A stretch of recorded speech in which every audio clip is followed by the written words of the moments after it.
Bien, acá tenemos el texto de Kierkegaard que es o lo uno o lo otro. La sesión pasada habíamos estado leyendo precisamente ello, o sea, la idea de qué es un poeta, ¿sí? Habíamos arrancado con los Diapsalmata.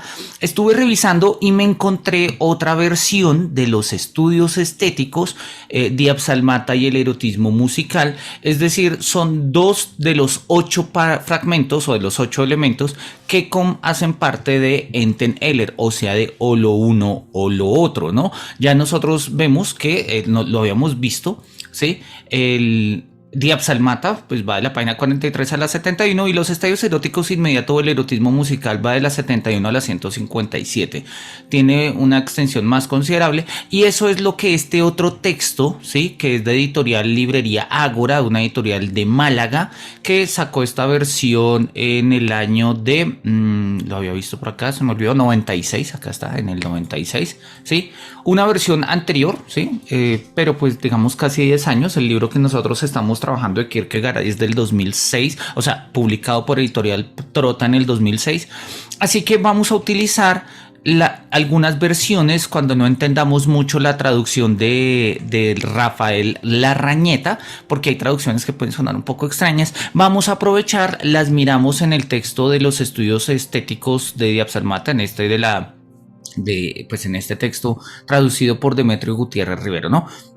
De hecho, pues vamos a tenerlo un poco como a la mano, o yo no sé incluso si sea mejor tenerlo como en dos columnas. Quizás no, quizás nos distrae, más bien prefiero que vayamos saltando de uno a otro, ¿no? Entonces, en algunos casos coincidirán, en otros casos no coincidirán tanto, pero bueno, ahí lo tenemos. Entonces vamos a arrancar con los Diapsalmata, vamos a leerlo. Ya habíamos leído la vez pasada el primero, el de qué es un poeta, ¿sí? Entonces vamos en este momento pues a leer el segundo, ¿no? Acá, un segundo, a ver si logro hacerlo. Tengo un problema con esto acá, listo.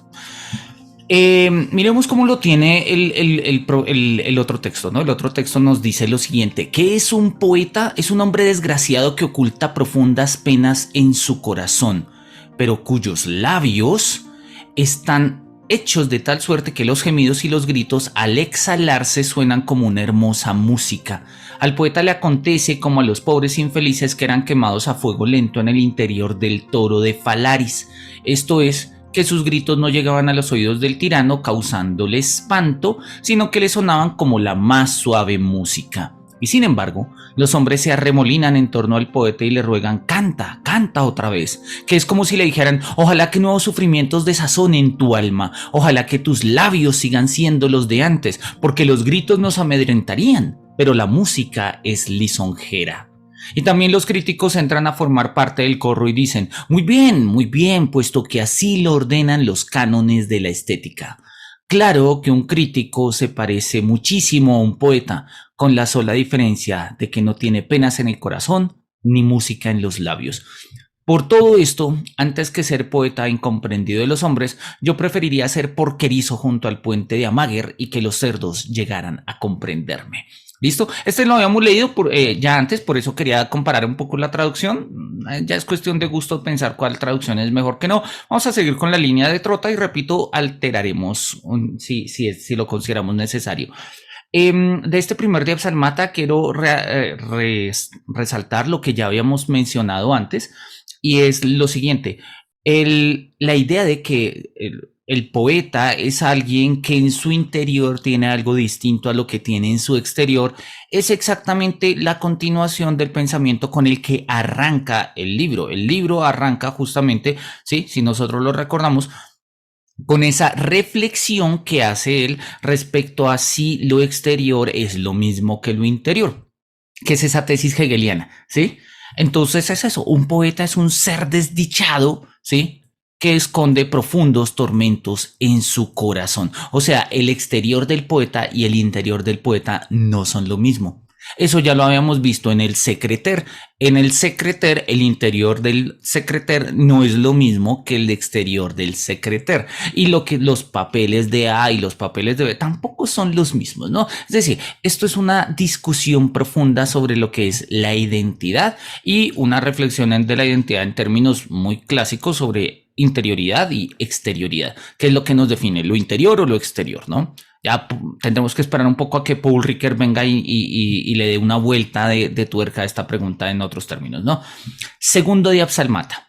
Es bien sabido que la primera pregunta concerniente a la primera y más compendiosa enseñanza en la que se educa a un niño reza así. ¿Qué necesita el niño? A lo que se le responde, please, plus. Con tales consideraciones comienza la vida y aún así se niega el pecado original. Además, ¿a quién debe agradecer el niño los primeros cachetes? ¿A quién sino a sus padres? ¿Sí? Miremos un poco cómo está. La traducción es un poco rara, sobre todo ese please plus dice, como es bien sabido, la primera pregunta que ha de hacerse al empezar la enseñanza primaria de los niños es la siguiente. ¿Qué se le ha de enseñar al niño? La respuesta es poco más o menos leña y más leña. Y con tales consideraciones comienza la vida y no obstante se niega el pecado original. ¿Y a quiénes deberá el niño agradecer a los primeros azotes? A los padres, naturalmente. Kierkegaard, y es un tema bien interesante, Kierkegaard, ya lo hemos dicho, es un teólogo. Él inicialmente estudia en términos, pues estudia un programa de teología y estudia un programa de teología por muchas razones biográficas. Su papá es teólogo y lo habíamos visto un poco el porqué, pero existen otras razones. Cuando Hegel escribe, pues hace su sistema filosófico, hace la ciencia de la lógica y escribe los principios de la filosofía del derecho y la filosofía de la historia y demás. Cuando Hegel hace su corpus, su obra, pues Hegel dice que su filosofía no es una filosofía más al lado de las otras filosofías. Es decir, Hegel tiene la idea, y ese es su planteamiento, que su filosofía no hace parte dentro de la tradición de las filosofías. Al contrario, su filosofía es la consumación de la filosofía. O sea, la filosofía pasa por una línea muy clara, o sea, por una serie de puntos muy claros que van de Tales de Mileto, Anaxímenes, Anaximandro, Anaxágoras, Platón, Aristóteles, San Agustín, Hegel. Es una sola línea. Y Hegel dice, y con mi sistema filosófico, la filosofía llega a su final porque el espíritu se conoce a sí mismo. Eso Hegel lo matiza sobre todo en el apartado de la historia universal de la Enciclopedia de las Ciencias Filosóficas, pero sí Hegel dice con este sistema filosófico la filosofía termina. De tal manera que pues muchos lo asumieron, eso, o sea, digamos, espiritualmente así se creyó, que con Hegel se acababa la filosofía. De hecho, la expresión final de la filosofía tiene un eco muy fuerte en el trabajo hegeliano y Hegel la utiliza. ¿Qué pasó? Los grandes filósofos posteriores a Hegel no eran filósofos, ¿sí? Eran otra cosa, ¿sí? Nietzsche era filólogo, Kierkegaard era teólogo, Marx era economista, etcétera. ¿Sí? Porque la discusión filosófica, ¿sí? Sobre todo en las universidades europeas, alemanas del siglo XIX en particular, ¿sí? Pues estaban metidas el mundo alemán en el hegelianismo, porque pues después de Hegel no había nada más que hacer, y en Francia con el positivismo, pues después de Augusto Comte tampoco había más que hacer, y los ingleses todavía estaban empantanados con el utilitarismo, lo siguen estando a su manera, ¿sí? Y pues empantanados porque no había nada, o sea, no había ningún avance, ningún progreso, no se movía nada más por ahí. Entonces parece que de una u otra forma la manera de hacer filosofía era no haciendo filosofía, era separándose y rompiendo un poco con estas posturas filosóficas. Por eso los grandes filósofos, repito, de la segunda mitad del siglo XIX no son filósofos de formación filosófica. Los hay, obvio que los hay, ¿sí? Está, por ejemplo, Heinrich Rickert, está el mismo Wilhelm Dilthey, ¿sí?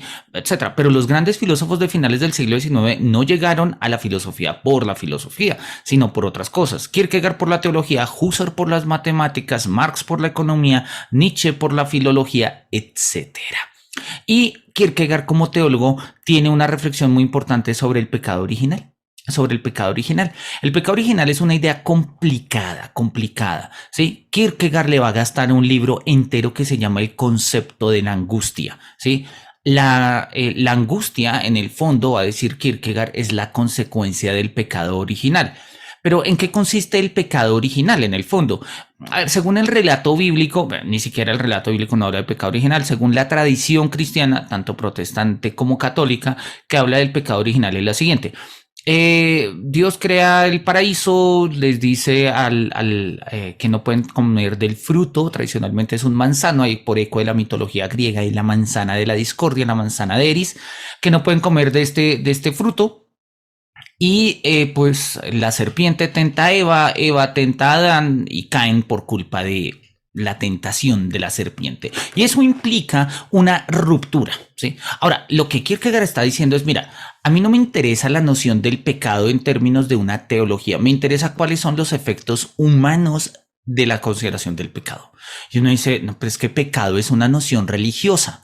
Sí, pero después de 20 siglos de cristianismo tiene una dimensión profundamente, o sea, tiene también un cuño antropológico.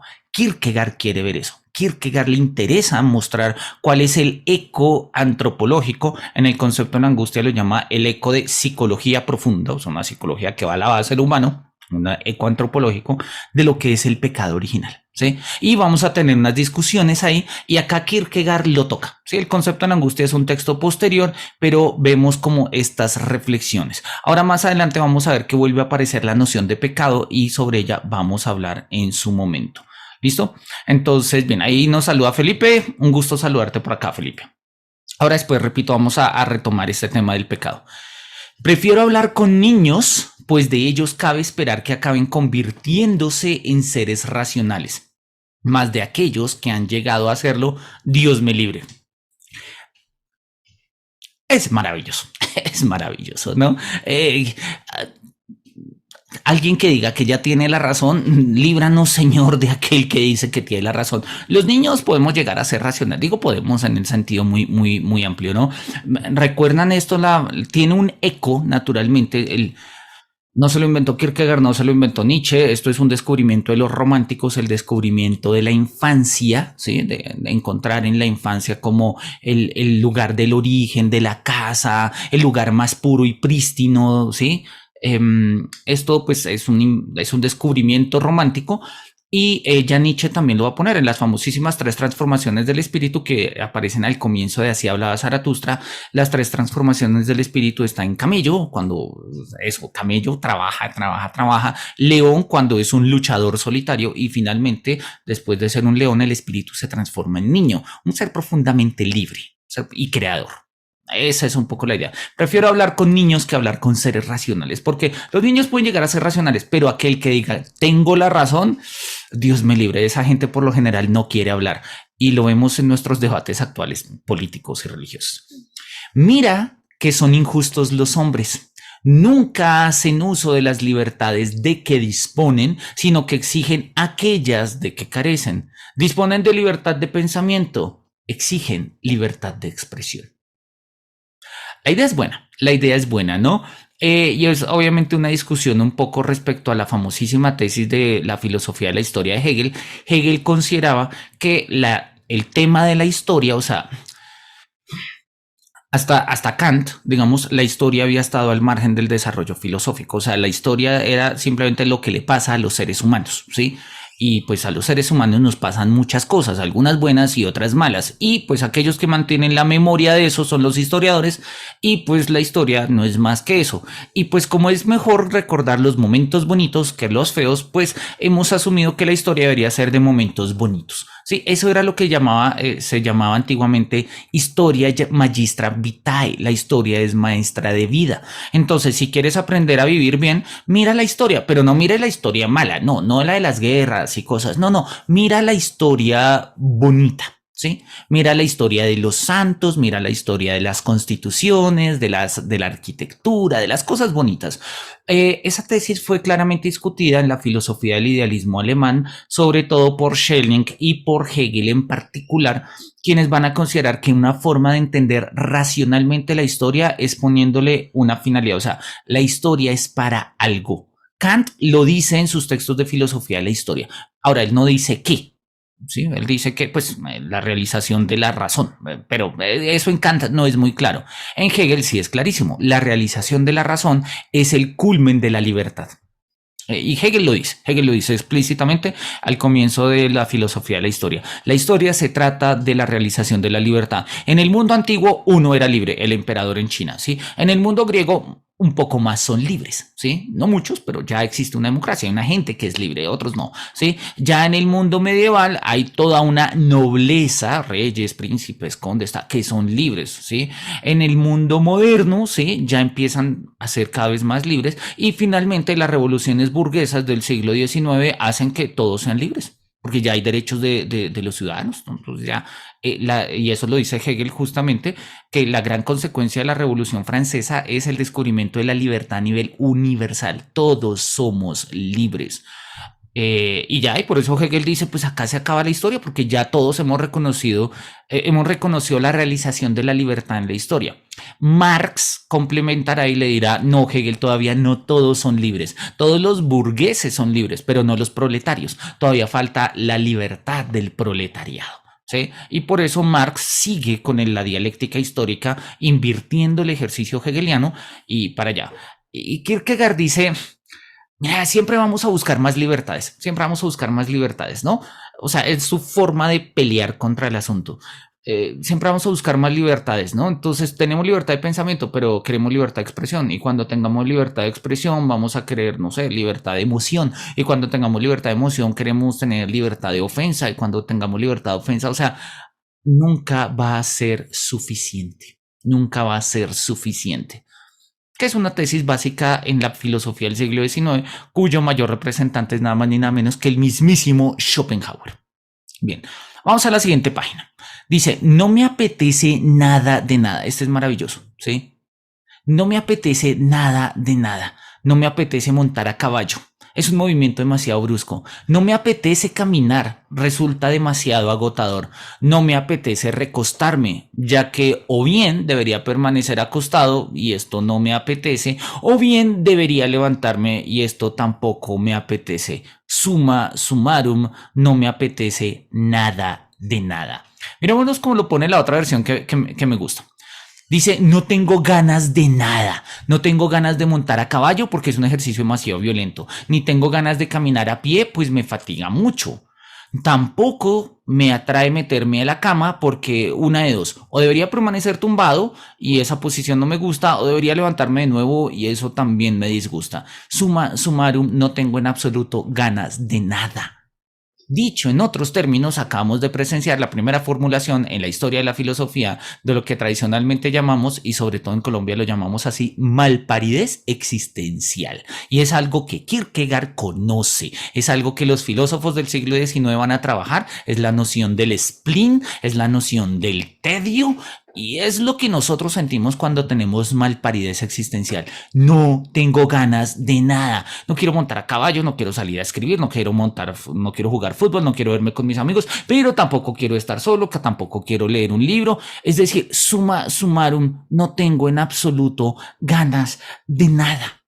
Y es una expresión tan simpática y tan, digámoslo así, bonita, ¿sí? Está bien escrita, me refiero en ese sentido, es bonita, pero pues nos muestra, ¿sí? La primera formulación, llamémoslo así, de lo que es la malparidez existencial.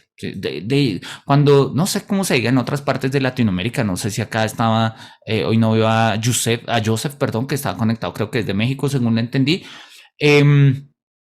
Pero pues para nosotros como colombianos tenemos claro, malparidez existencial, esto es. Captura de pantalla, tómenlo ahí, repásenlo de vez en cuando, ¿sí? Esta es la primera formulación en el plano existencial de lo que es esa sensación de no quiero nada, no encuentro mediación en el mundo, me siento completamente roto y quebrado en este espacio y no quiero nada, no quiero nada. Malparidez existencial, que hoy en día tiene cuadros clínicos muy profundos con la depresión, la ansiedad y demás. ¿Listo? Entonces sigamos acá. Mate Mercado dice el bajón. Sí, sí, el bajón. Sí, se me dio un bajón. Puede ser, puede ser. Como es sabido, siguiente, como es sabido, hay insectos que mueren en el instante de la fecundación. Esto vale para todas las alegrías. Al momento de goce supremo y más suntuoso de la vida, le sigue siempre la muerte. ¡Wow! Es cruel, es duro, es crudo, pero es un Diabsalmata muy bueno, ¿sabes?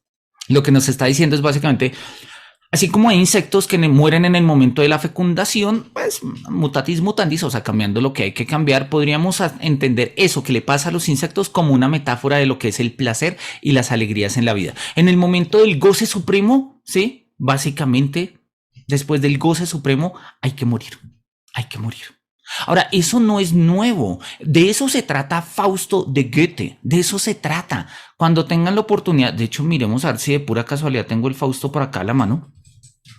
Eh, dice Fausto de Goethe, tal vez lo tenga acá, no sé qué versión será, porque la mía es una versión física en la que lo he leído. Pero miremos qué versión tenemos acá. Pero de eso se trata el Fausto de Goethe. Miremos acá el comienzo. Preludio en el teatro, está ahí el director, el poeta, están los arcángeles, Mefistófeles, está Fausto, ¿no? Y dice Fausto ahí al comienzo, ay, he estudiado ya filosofía, jurisprudencia, medicina y también, por desgracia, teología. Todo ello en profundidad extrema y con enconado esfuerzo. Y aquí me veo pobre, loco, sin saber más que el principio. Fausto, y eso aparece tanto en el Fausto de Marlowe como en el Fausto de Goethe y también va a aparecer en el Doctor Fausto de Thomas Mann. Fausto es una metáfora profunda del hombre y del hombre renacentista y del hombre moderno en general, del hombre que busca conocimiento, el hombre que es capaz de vender su alma por conocimiento bajo la creencia, bajo la idea de que el conocimiento trae felicidad. Felicidad disfrazada en lo que lo quieras poner. El conocimiento trae poder, el conocimiento trae riqueza, el conocimiento trae, no sé, ventajas sexuales, económicas, lo que tú quieras. Sí, la idea es que el conocimiento trae algo. Y Fausto, esa es la historia de Fausto, le vende su alma al demonio, en este caso a Mefistófeles, con tal, ¿sí? De saber. Pero el Fausto de Goethe es un Fausto romántico, ¿no? Y cuando aparece por acá Mefistófeles, denme un segundito. Acá aparece un espíritu, espíritu, ¿sí? Denme un segundo, aparece Wagner, que es el interlocutor acá de Fausto, el coro de ángeles, no lo recuerdo, tengo que buscar, luego les comparto la escena concreta, pero se las pongo acá. Se le aparece Mefistófeles y Fausto le dice, a ver, tú demonio, tú espíritu, ¿qué eres capaz de decirme? Y Mefistófeles le dice, mira, yo sé en dónde hay secretos, yo sé cuáles son los misterios, mejor dicho, yo soy capaz de darte lo que tú no puedes conocer. ¿Y qué es aquello que no puedes conocer?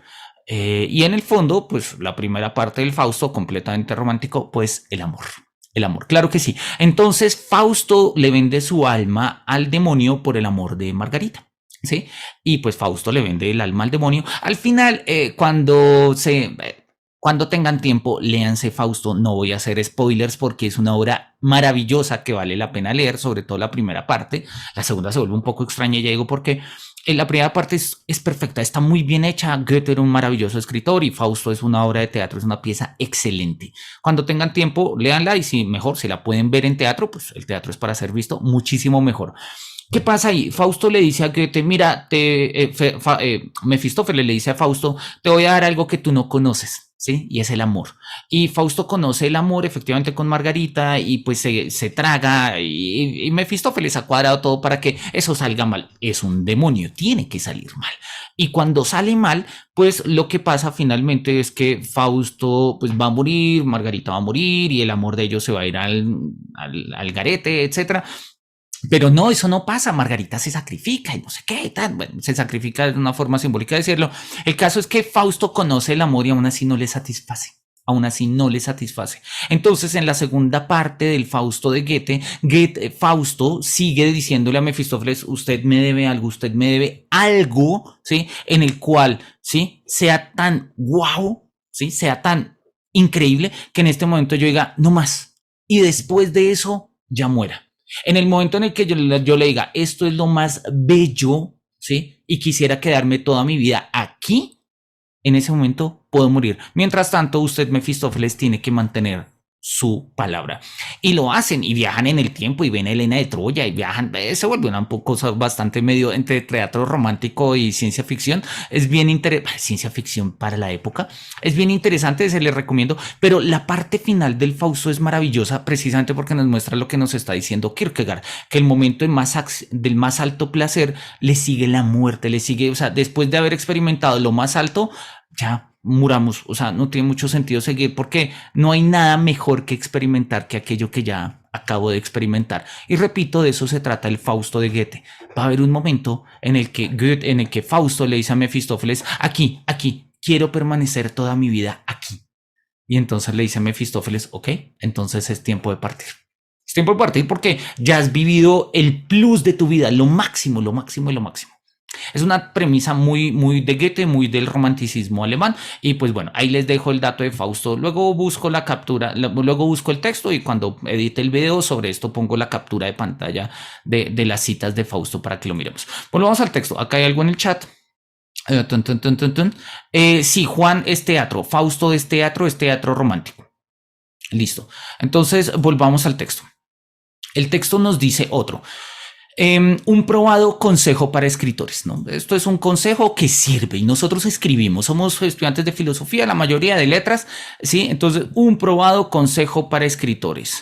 Y dice, uno escribe con negligencia las propias observaciones, las hace imprimir y a medida que avanza en las correcciones de galeradas, se le ocurre un buen número de excelentes ideas. Sí, este es un probado consejo para escritores. Uno primero escribe vainas cutres y cuando uno las corrige sale mejor. No hay nada más difícil para escribir que el síndrome de la hoja en blanco, ¿no? Uno empieza, no sé, tú no dices, aunque sea si tuviera un error para arrancar desde ahí, es un buen consejo. Kierkegaard escribió más de 1300 páginas en un año en 3 libros distintos. Kierkegaard sabe de esto. Cobrad pues ánimos, vosotros que aún no habéis osado hacer imprimir nada, ni los errores tipográficos tienen por qué ser despreciados, pues resultar gracioso por medio de errores tipográficos debe ser considerado un modo legítimo de llegar a hacerlo. Claro, o sea, tener mala puntuación y que de ello se siga un estilo gracioso, oye, pues algo es algo, ¿no? Algo es algo, ¿sí? Nótese la ironía, ¿no? Tiene que ver justamente con esto. No, yo no sé escribir, pues escribe mal precisamente para que escribas bien. Sí, es un consejo. Si en algo consiste la imperfección de todo lo humano, es en que solo a través de la contraposición se consigue lo deseado. No voy a referirme a la multiplicidad de formatos que tanto darían que hacer al psicólogo. El melancólico es quien tiene más sentido de lo cómico, a menudo el opulento, sobre todo de lo idílico, el disoluto de lo moral y el incrédulo de lo religioso, sino que me limitaré a recordar que solo a través del pecado se divisa la bienaventuranza. Y uno dice como, hey, o sea, me estabas hablando acá como de categorías estéticas y de un momento a otro me saltas a una categoría religiosa. ¿De qué estás hablando? Y ya habíamos hablado del pecado antes, ¿no? El pecado, sí, el pecado original allá en el niño. ¿Qué es esto? ¿Cómo lo entendemos? Vamos a revisarlo rápidamente. Si en algo consiste la imperfección de todo lo humano, es que en que solo a través de la contraposición se consigue lo deseado.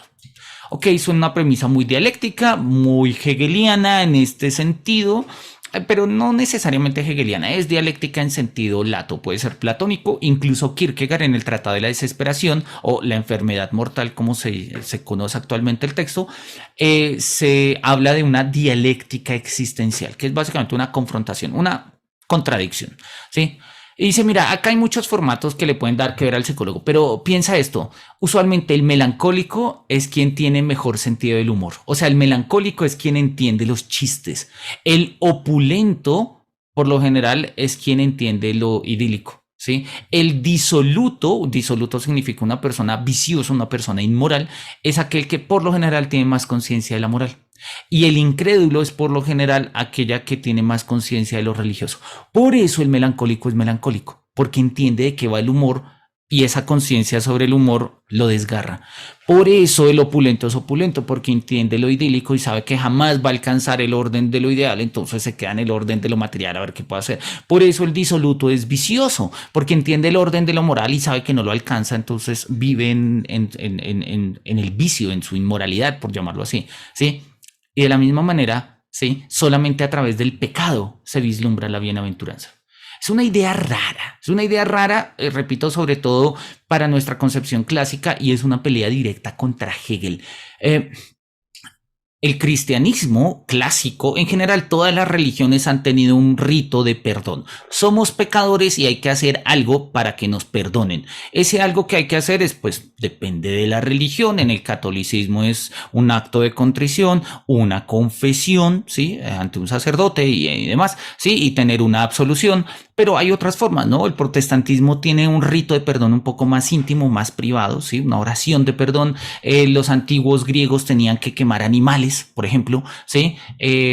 Hay tradiciones en el hinduismo, hay que bañarse en el río Ganges, y hay formas, digamos que todas las religiones tienen esto.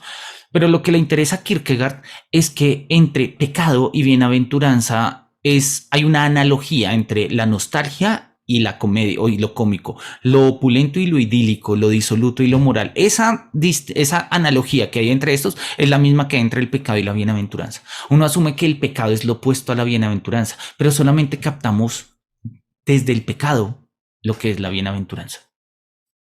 Hay un texto muy lúcido de Borges, muy lúcido, ¿sí? Se los recomiendo, además que es muy cortico, se llama Tres visiones de Judas.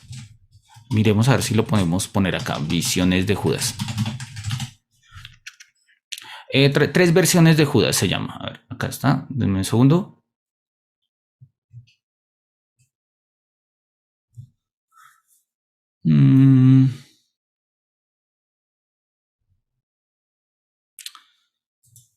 No lo encuentro, bueno, sí lo encuentro acá, pero denme un segundo, podemos compartirlo acá. Ahí estamos viendo el texto de Borges, tres versiones de Judas, de la página Ciudad Seba, que es una página que recoge textos y libros, algunos libros, pero sobre todo textos y cuentos de escritores latinoamericanos, muy recomendada, ¿sí? Y cuenta una historia muy, muy simpática, muy bonita, muy Borges, ¿sí? Y es que, bueno, en el Asia Menor o en Alejandría, en el segundo siglo de nuestra fe, cuando Basilies publicaba que el cosmos era una temeraria o malvada improvisación de ángeles deficientes, ¿sí? Niels Runeberg hubiera dirigido con singular pasión intelectual uno de los conventículos gnósticos, ¿no? ¿Por qué? Básicamente porque él tenía la idea de que todas las cosas que la tradición atribuye a Judas Iscariote son falsas, y entonces va a proponer como tres versiones de Judas, ¿sí? Una de ellas, y es la más interesante, es que el verdadero Mesías, o sea, el Hijo de Dios, no es Cristo, es Judas. O sea, no porque Cristo no sea Cristo, Cristo es Cristo, pero el Redentor es Judas. Porque si Judas no hubiese sido, o sea, no se hubiese inmolado a él mismo, sabiendo que lo que iba a hacer lo iba a llevar a la perdición, lo iba a poner al lado de Satanás en los 9 círculos del infierno que describe Dante en la Divina Comedia, ¿sí? Si no hubiera ocupado, si Judas no estuviera ocupando el lugar más horrible de todos los castigos que se ha inventado toda la mitología cristiana, no habría salvación. O sea, en este sentido, el verdadero redentor no es Cristo en la cruz, es Judas ahorcándose después, suicidándose después de haber vendido a Cristo. ¿Sí? Es justamente una idea de lo que nos está mostrando Kierkegaard. Es justamente una idea. Cuando tengan tiempo, léanse esto. Les voy a compartir acá el texto. No es excesivamente largo. Sí, pero se los voy a compartir por acá. Tres versiones de Judas para que le demos una mirada. ¿Listo? Entonces volvamos acá al texto de Kierkegaard. Dice, de esa misma manera, a través del pecado, divisamos la bienaventuranza. Ya van dos veces que nos aparece el pecado, nos va a aparecer todavía un poco más, y repetimos, es una noción un poco más compleja de lo que nosotros entendemos por el pecado, porque para nosotros la idea del pecado hace parte de una lógica religiosa, así que si no hay religión, no hay pecado. Kierkegaard Kierkegaard asume que la noción del pecado explica o pone a la base, o sea, digamos, tiene a la base una comprensión de lo humano, que en religión se llama pecado, y en religión llamamos pecado a no hacer lo que Dios dice. Ah, pero si no hay Dios, pues no hay pecado, porque no hay, o sea, no sabemos cómo se dice, cómo se hace lo que Dios dice. Tesis de Sartre siguiendo a Dostoyevsky: si Dios ha muerto, todo está permitido. Kierkegaard dice, el tema del pecado no depende de que haya un Dios o no. Obvio, se dice en términos divinos, pero no depende de ello. Ahorita vamos a mirar por qué. Sigamos. Aparte de todas mis otras numerosas relaciones, Tengo un confidente íntimo, mi pesadumbre, mi melancolía. En medio de mi alegría, en medio de mi trabajo me hace señas, me llama a un lado, incluso si mi cuerpo no se mueve del sitio. Mi pesadumbre es la más fiel amante que jamás he conocido. Nada tiene de extraño, pues, que yo le corresponda. Wow, es increíble y lo va a decir por acá, ¿sí? Lo habla en términos de la melancolía, ¿no? Dice acá Kierkegaard, dejémoslo en esta versión, aparte de mis numerosas amistades que tengo aún, perdón, aparte de mis numerosas amistades, aún tengo un confidente íntimo, mi melancolía. Constantemente me hace señas en medio de mis alegrías o de mis trabajos y entonces me llama a un lado y la obedezco aunque corporalmente continúe yo en mi sitio. Mi melancolía es la más fiel amante que he conocido. ¿Qué tiene pues de extraño que le corresponda con todo mi amor? Cambiemos hoy en día melancolía, cambiemos hoy en día pesadumbre, pongamos ansiedad, pongamos depresión, pongamos soledad, ¿sí? Por eso muchos han leído a Kierkegaard como el padre del existencialismo y el existencialismo como toda esta filosofía que habla del dolor de lo humano, ¿sí? Mientras que tradicionalmente digamos, la historia de la filosofía sería como una especie de gran Instagram donde los grandes filósofos se la pasan posteando sus grandes cosas que hacen, ¿sí? Pues usualmente los grandes filósofos no cuentan las cosas feas, dolorosas y turbias de la vida. Hay unos que sí, pero no todos, no muchos, no la mayoría, ¿sí? El existencialismo se ha caracterizado por ser una filosofía que no teme exponer eso, ¿sí? Que no teme poner en el Instagram de la historia de la filosofía, es claramente una metáfora, ¿sí? Esta parte de los dolores, esta parte de las angustias, esta parte de las pesadumbres, esta parte de la soledad. No tanto para llamar la atención. En filosofía no queremos llamar la atención, en filosofía queremos comprender sentidos, queremos captar sentidos de la experiencia y del mundo, ¿no? Y esto es algo que ya los románticos habían descubierto en su análisis pues, del espíritu y de las emociones humanas, que no solamente tenemos amor y alegría en nuestros corazones, como lo pensaba la Oda de la Alegría de Schiller, sino que también tenemos sentimientos oscuros y dolorosos y curiosamente son sentimientos a los que nos volcamos, a los que amamos, ¿sí? A los que nos entregamos sin reparo. ¿Sí? Y esto lo podríamos decir nosotros claramente en muchos de nuestros contextos, ¿no? Sí, yo tengo muchas relaciones, pero hay un confidente íntimo, mi pesadumbre, mi soledad, mi gusto por estar apartado de la gente, mi melancolía, mi dolor, sí, mi angustia, mi depresión, ¿no? Puedo estar en cualquier parte y en el momento en el que mi soledad me llama y me dice, Manuel, ven, yo digo, es cierto, ¿sí? Mi pesadumbre, mi soledad sería la más fiel amante que he tenido. Entonces, pues, no tiene nada de raro que yo me vuelque a ello. Es una reflexión profunda sobre lo que vienen a ser los temples de ánimo, no solamente las emociones, sino estos temples anímicos de los que se empiezan a hablar en el siglo XIX en filosofía. Es un de Absalmata que en particular me parece muy ilustrativo en ese sentido. Hay cierta monserga argumentativa que, por ser infinita, guarda la misma relación con la conclusión que la que guardan las inabarcables series de reyes egipcios con el lucro histórico. Es buenísimo, sí, hay cierta monserga argumentativa, es decir, hay cierto tipo de argumentos que se van conectando unos con otros y que tratan de ser argumentos infinitos y tienen la misma relación, sí, que la que guardan las inabarcables series de reyes egipcios con el lucro histórico. O sea, de la misma manera que dicen, bueno, ¿cuántos reyes y faraones hubo en Egipto?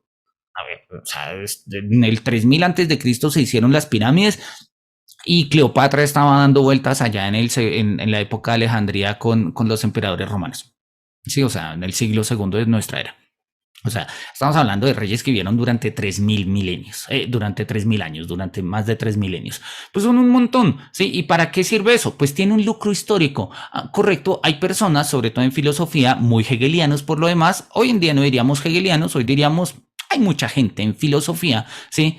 Que no le interesa llegar a un punto, sino lo que le interesa es un lucro, tal vez no histórico, sino en este sentido filosófico, ¿sí? Aumentar argumentos y argumentos y argumentos. Y es que Sartre dice esto, y Camus dice esto, y Kierkegaard dice esto, y Heidegger dice esto. Y yo no, bueno, ¿cuál es el punto? ¿A dónde vamos? No, porque es que habría que remontarnos, y Hegel dice esto, y Kant dice esto, y Platón dice esto. Y uno dice, bueno, pero ¿a dónde vamos? No vamos, esto es lucro filosófico. O sea, entre más digas, oh Manuel, ¿cuánto sabes? Y menos me comprometa yo con lo que digo, mejor. Es una crítica a esa forma de hacer filosofía.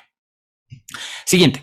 Si la vejez realiza los sueños de la juventud, y ello se observa en Swift, en su juventud construyó un manicomio, en su vejez ingresó a él. Las ironías de la vida, ¿sí? Las ironías de la vida. Como aquel que inventó la guillotina y terminó siendo, ¿sí? Terminó pereciendo ante ella, ¿sí? En la vejez se realizan los sueños de la juventud, como en el caso de Swift, ¿no? Construyó un manicomio cuando era joven y de viejito terminó en él. Sí, es cierto. La vida es irónica, lo habíamos dicho, toda vida humana empieza con la ironía, así que vale la pena estar pendiente de qué es lo que hacemos en la juventud, porque irónicamente es aquello en lo que terminaremos cuando estemos mayores o viejos.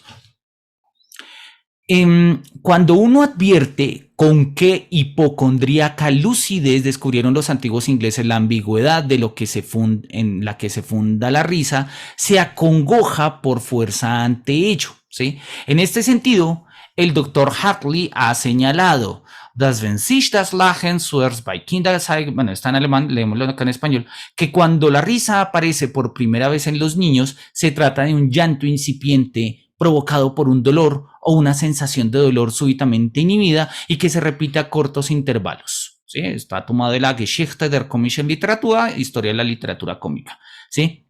Y se pregunta Kierkegaard. O sea, ojo, dice, ¿qué es la risa? Parece que no es más que un llanto interrumpido, ¿no? Parece que no es más que un llanto interrumpido, ¿sí? Y si ocurriera que todo en el mundo fuese un malentendido, y si la risa fuera en verdad un llanto, y si la risa fuera en verdad un llanto, ¿sí? Acá lo dice, no, es como para sentir pánico, dicen estas, es como para sentir pánico, cuando se verifica con qué hipocondríaca agudeza han descubierto los viejos ingleses el equívoco en que radica el fenómeno de la risa, acá está más claro. Así tenemos la siguiente observación: cuando la risa aparece por primera vez en los niños, no es más que el principio de un llanto producido de determinado dolor o una sensación de dolor súbitamente sofocada y a la par repetida por intervalos muy cortos. ¿Qué sucedería si todo en el mundo fuera una equivocación y si la risa fuera en verdad un llanto? O sea, ¿no es ironía? ¿No es esto la ironía misma de la vida? De pronto vemos la ironía y llanto como formas extremas y, oye, de pronto no lo son tanto. De pronto no lo son tanto. Helmut Plessner, siguiendo y un poco también en ese orden, Ritter y sobre todo Odo Marquardt, que son filósofos alemanes, Plessner y Marquardt en particular, hablan de la risa y el llanto como formas de razón límite. O sea, la razón llega hasta el momento en el que o nos toteamos de risa, ¿sí? Nos descosemos de risa, o en el que nos quebramos en llanto.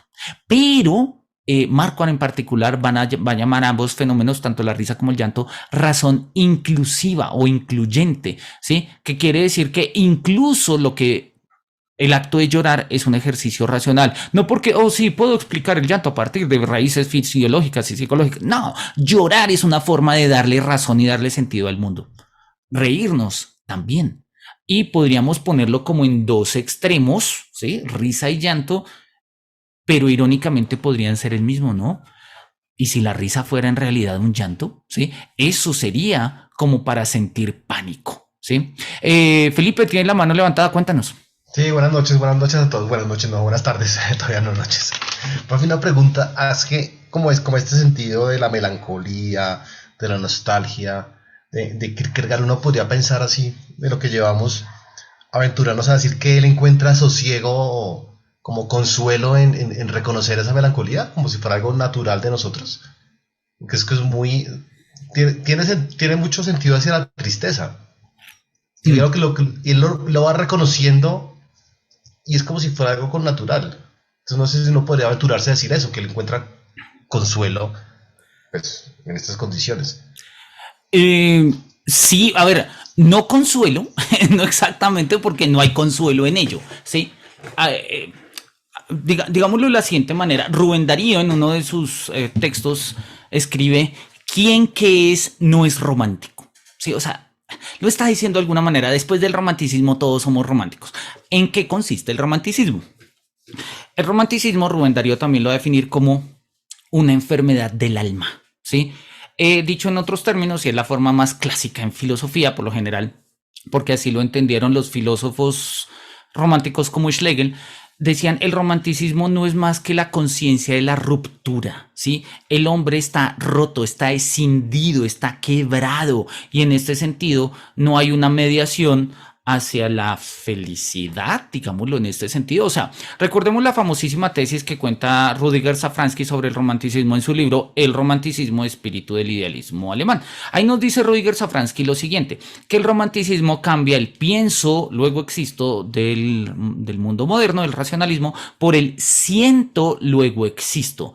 Pero, ¿qué siento? ¿Sí? De la misma manera que a Descartes uno le pregunta, ¿pero qué pienso? Y pues lo que yo siento es alegría, ¿sí? La oda a la alegría de Schiller. Pues yo siento amor, ¿sí? Como Werther con Carolina, claro que sí, me enamoro, pero hay muchas cosas que yo siento. Yo siento miedo, como lo cuenta Edgar Allan Poe. Yo siento horror, como los cuenta Hoffman. Sí, yo siento un terror metafísico, como lo va a terminar contando ya en una postura muy, muy final del romanticismo y del simbolismo, como lo va a contar, por ejemplo, Lovecraft. Entonces, ¿qué es lo que pasa? Mientras que tradicionalmente la historia de la filosofía, desde los estoicos, Platón, Aristóteles, Tomás de Aquino, etcétera, Descartes y Spinoza, consideraban que lo que nosotros sentimos, ¿sí? Tiene que estar mediado en el orden de la razón, en el orden de lo que nosotros queremos ser, ¿sí? O sea, de básicamente un poco el eslogan que hoy en día decimos como el contenido de tus pensamientos determina tu realidad. Sí, es cierto. Pero la filosofía kierkegaardiana, en particular la de Kierkegaard, está descubriendo un patos inexorable. Patos es pasión y ante la pasión yo soy pasivo, por eso es patos, ¿sí? No, no en ese sentido un patos es una emoción, ¿sí? Y si bien es cierto que acá hay una parte, digamos, en el sentido de lo que es triste, de lo que es melancólico, nostálgico, no significa que digan como, oh, encuentro sosiego en mi melancolía, no, sino que encuentro lo que yo soy en mi melancolía. Me encantaría no ser melancólico, sí, pero es lo que soy. Eso va a generar en la figura del siglo XIX, ¿sí? Pues toda la figura de lo que es el dandy, ¿sí? Que son estas personas que son muy metidas, filosofía, literatura del siglo XIX, sí, que son todas estas personas sumidas en sus propias emociones a partir de las cuales logran, ¿sí? Como destacar como seres célebres de alguna manera. Entonces, en ese caso sí, en ese caso hay personas que encuentran fama en su melancolía, ¿sí? Que encuentran gloria en su pesimismo, ¿sí? Y de hecho hay personas, y todavía se ven, y las redes sociales están llenas de eso, ¿sí? Personas que dicen como, oh, qué desgraciado soy, y en su desgracia buscan la fama, buscan la riqueza, o sea, hacen de eso una mediación. Eso no es tan kierkegaardiano. La tesis de Kierkegaard es, ante eso no hay mediación, ¿sí? Una persona que está profundamente atravesado por su melancolía. A ver, él dijo, lo cuenta en sus diarios, le terminó a la novia que amaba lo que no amaba nada más en el mundo por su profunda melancolía. Él no lo quería, pero pues no encontró más remedio. Él no quería ser reconocido y celebrado como, oh, yo, sí, un gran melancólico kierkegaardiano, ¿sí? Que ahora escribo libros y vendo textos y soy un filósofo. No, no, él sufre, se sufre, ¿sí? Es el poeta que cuando canta, cuando habla, suena bonito, pero que lleva dolor en su corazón. Entonces, y obviamente es un dolor que él no quisiera llevar, pero del que no está dispuesto a negar, porque lo constituye, porque hace parte de él, es su historia, es su vida. Entonces, sí, digamos, visto en estos términos, la postura kierkegaardiana, al igual que el vitalismo nietzscheano, ¿sí? Se van a oponer en este sentido al idealismo clásico, sobre todo al hegeliano, con una reivindicación de aquellos aspectos que no aceptan mediación. ¿Sí? Yo no sé si ustedes recuerden, démosle una mirada a ver si yo tengo acá debo tenerla, la fenomenología del espíritu de Hegel. Denme un segundo porque me quedo acá mal. Ya, la fenomenología del espíritu de Hegel. Tengo, tengo varias versiones, no sé, abramos esta. Fenomenología del espíritu, esta es la versión de Adaba, listo, está bien, funciona. Necesito el índice, pero necesito el índice más... denme un segundito y te muestro esto, porque esto nos va a ayudar a entender la tesis fuerte de Kierkegaard. Dice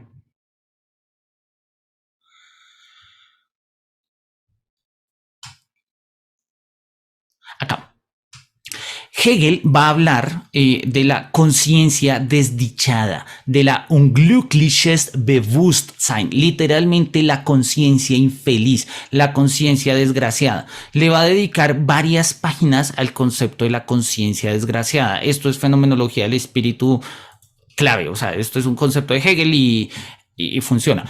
¿En qué consiste la conciencia desgraciada hegelianamente hablando? Es una conciencia que no encuentra mediación.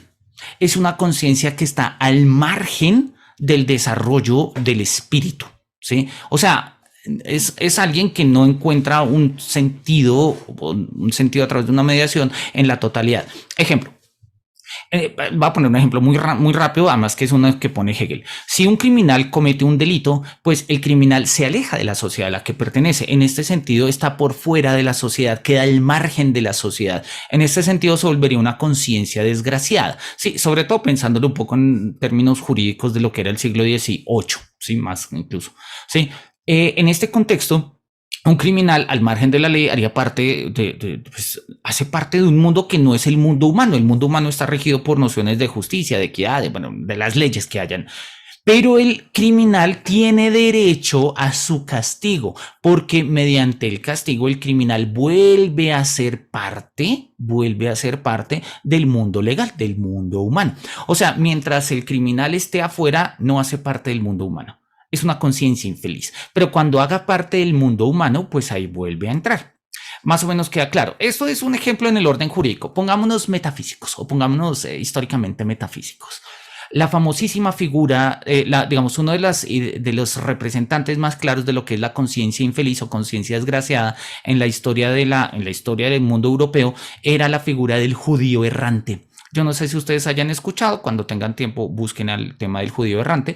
El judío errante cuenta la historia de un judío que varían las versiones, en algún momento incluso dicen que puede ser hasta el mismo Judas. Un judío errante era aquel que, algunos dicen que fue que no le dio hospedaje al niño Dios cuando iban a nacer, ya que la Virgen y San José estaban buscando dónde dar a luz al niño Dios. Otros dicen que fue alguien que no les dio cobijo cuando ellos estaban yendo hasta Egipto. Otros dicen que fue un judío al que le dijeron, oye, ayuda a Cristo en la cruz, y el judío dijo, que va, suerte. ¿Sí? El caso es que el judío errante es un mito europeo inspirado en la figura del judío claramente, ¿sí? Que no puede morir hasta que Cristo vuelva.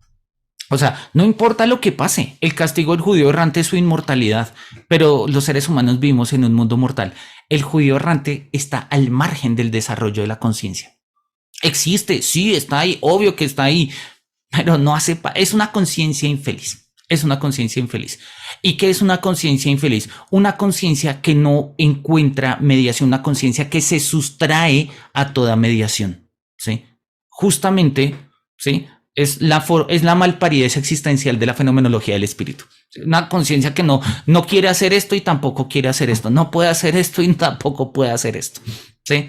Entonces, en ese sentido, la filosofía kierkegaardiana, repito, también la nietzscheana y en general toda la filosofía post-hegeliana, ¿sí? Va a encontrar en esta grieta de la fenomenología del espíritu, en la idea de la conciencia infeliz o en la conciencia desdichada, conciencia desgraciada también se traduce, ¿sí? Un camino para expresar yo estoy ahí. Y yo creo que todos nosotros, herederos del siglo XIX, herederos del existencialismo del siglo XX, nos hemos sentido alguna vez como conciencias desdichadas. No encontramos mediación ni en el mundo laboral, ¿sí? En trabajos precarizados, en contratos que no funcionan. No encontramos una mediación en nuestras relaciones afectivas, donde se establecen unos estándares de idealidad altísimos, pero tenemos una mínima tolerancia a la realidad. O sea, no encontramos mediación y pues estamos al margen de todo. Y pues sí, acá estamos, pero pues, pucha, entonces, ¿qué es lo que yo soy? No, pues mi soledad y mi melancolía son mis amantes más fieles.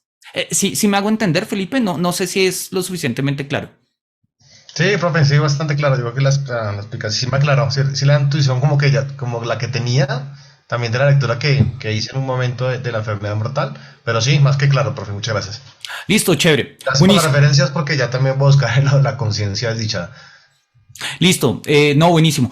Claro, Sartre en su texto del existencialismo es un humanismo, va a decir, es que al existencialismo lo acusan de pesimismo, y el existencialismo no es un pesimismo, ¿sí?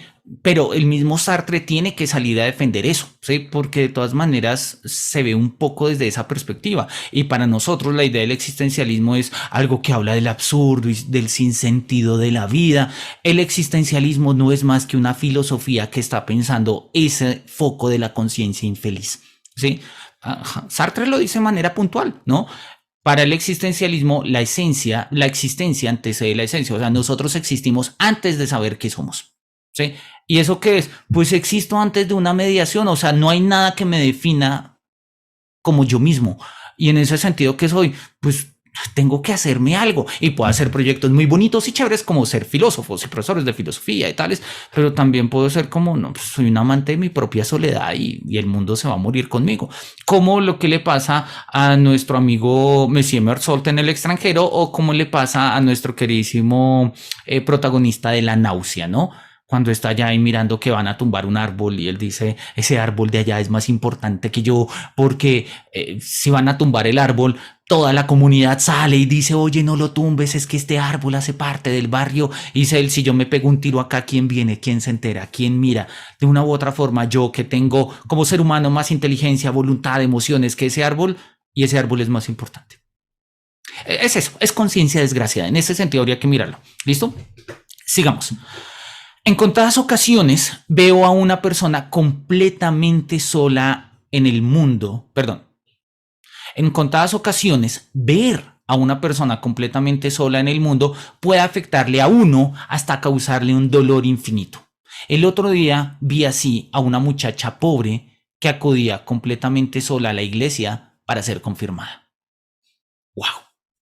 Y uno dice como, ok, es una anécdota, está bien, funciona. Sí, pero Kierkegaard lo está poniendo acá. Ya habíamos hablado de que la reflexión de Kierkegaard oscila entre, así va a quedar el sistema entre el estadio ético, estético y religioso.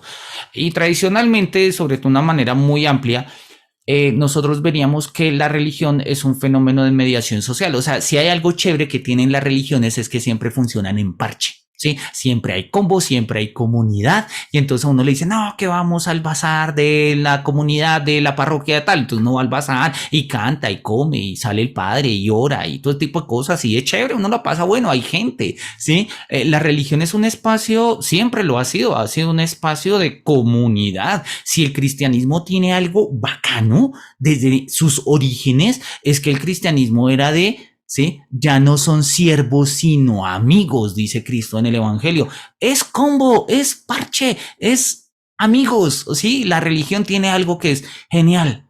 Practicar la religión en soledad puede llegar a ser profundamente doloroso, ¿sí? Porque, ¿por qué? O sea, ¿sí?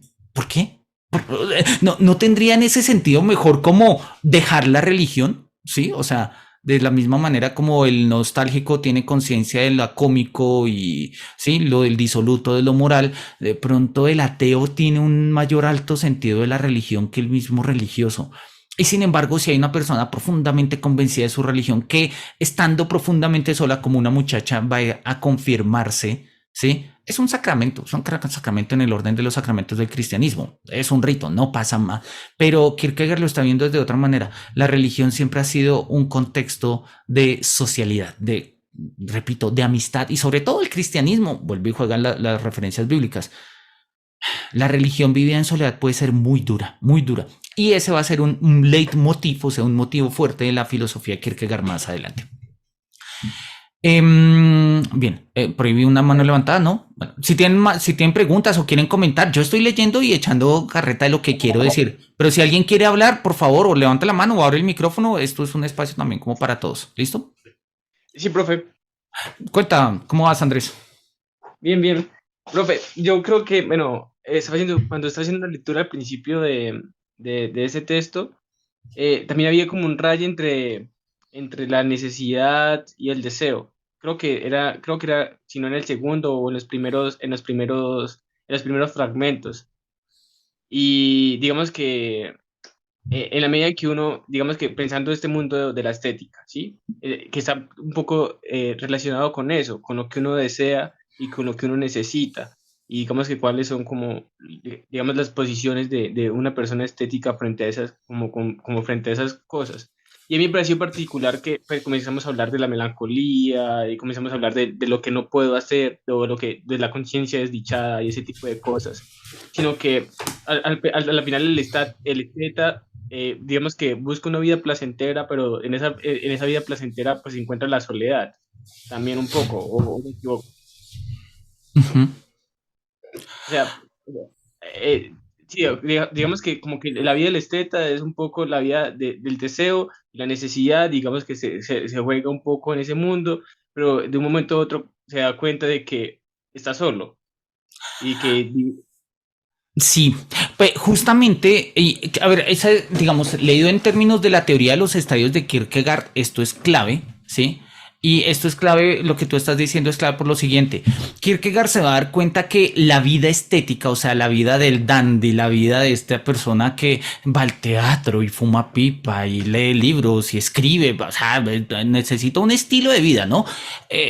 Una persona así no puede comprometerse y al no poder, porque comprometerse con lo que sea, con una mujer, con una causa, con un oficio, con una profesión, implicaría pues la imposibilidad de sus posibilidades, ¿no? O sea, no puedes ir al teatro si tienes un hijo que cuidar, no puedes ir al teatro si al otro día tienes que celebrar el ritual de la mañana en la iglesia, no puedes ir no sé, a pasar las noches en una fiesta privada si tienes que hacer X o Y. Entonces, Kierkegaard lo sabe y él se da cuenta que el destino del esteta es la soledad, ¿sí? Ahora, ¿no ese es el destino humano en general? Vamos a mirar y Kierkegaard se va a dar cuenta que desde la perspectiva ética también y desde la perspectiva religiosa también. Por eso, y ese es como el esquema grande en la filosofía kierkegaardiana, el concepto de la angustia, que es la conciencia de la libertad, y vamos a mirar qué tiene que ver eso con el pecado original más adelante, el concepto de la angustia, o sea, la angustia está a la base de nuestras elecciones. Nosotros elegimos o lo uno o lo otro, estética o estética, o en medio del temor y temblor podemos saltar hasta la religión, podemos repetir en medio de estas elecciones, pero al final todas ellas terminan en la desesperación. No importa lo que hagas en la vida, lo va a decir más adelante, te vas a arrepentir, te vas a arrepentir, ¿sí? Eh, sí, de hecho, eh,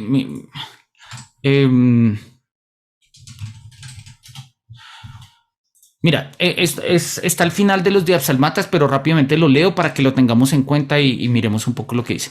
Si te casas, te arrepentirás. Si no te casas, también te arrepentirás.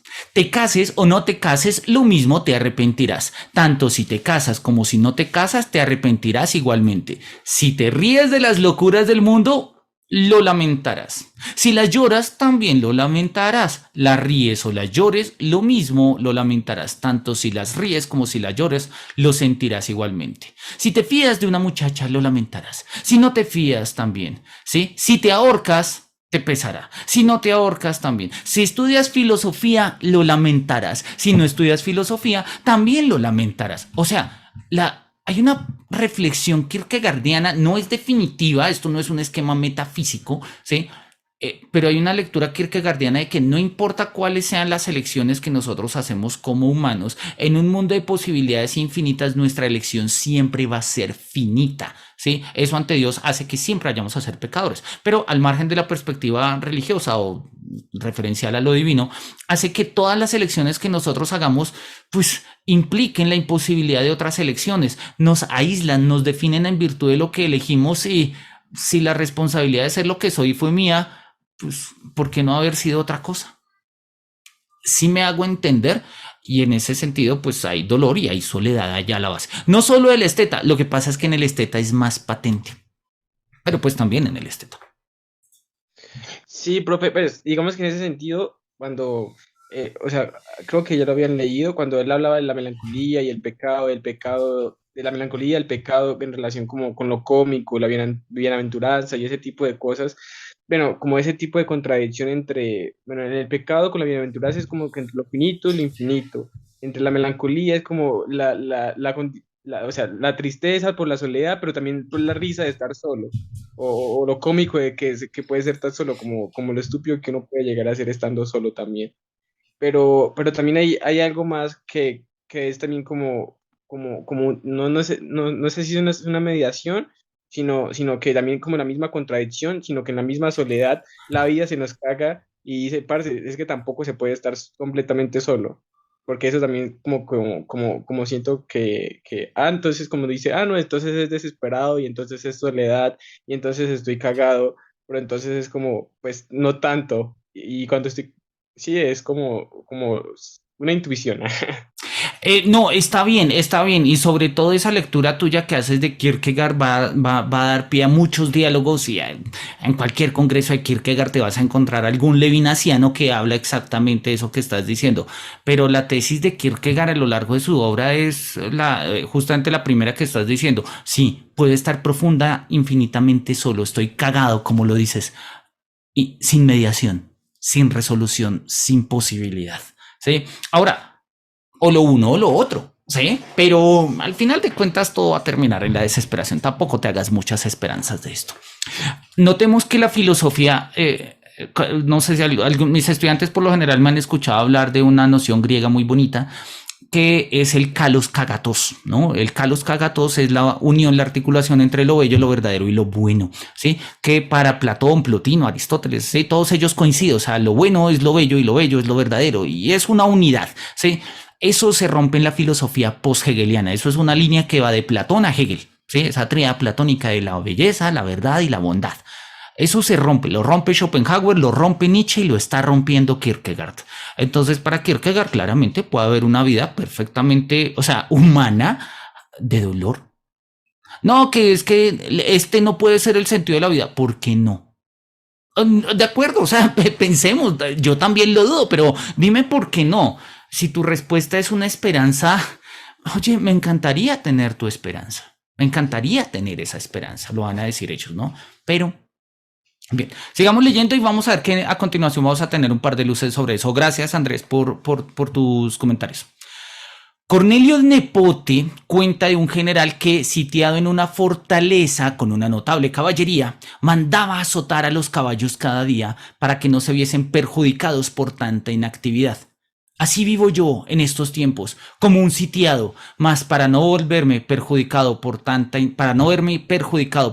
inactividad, me canso de llorar. Me canso de llorar quiere decir lloro sin descanso, ¿no? Es un poco la idea. Miremos cómo lo dice en el otro.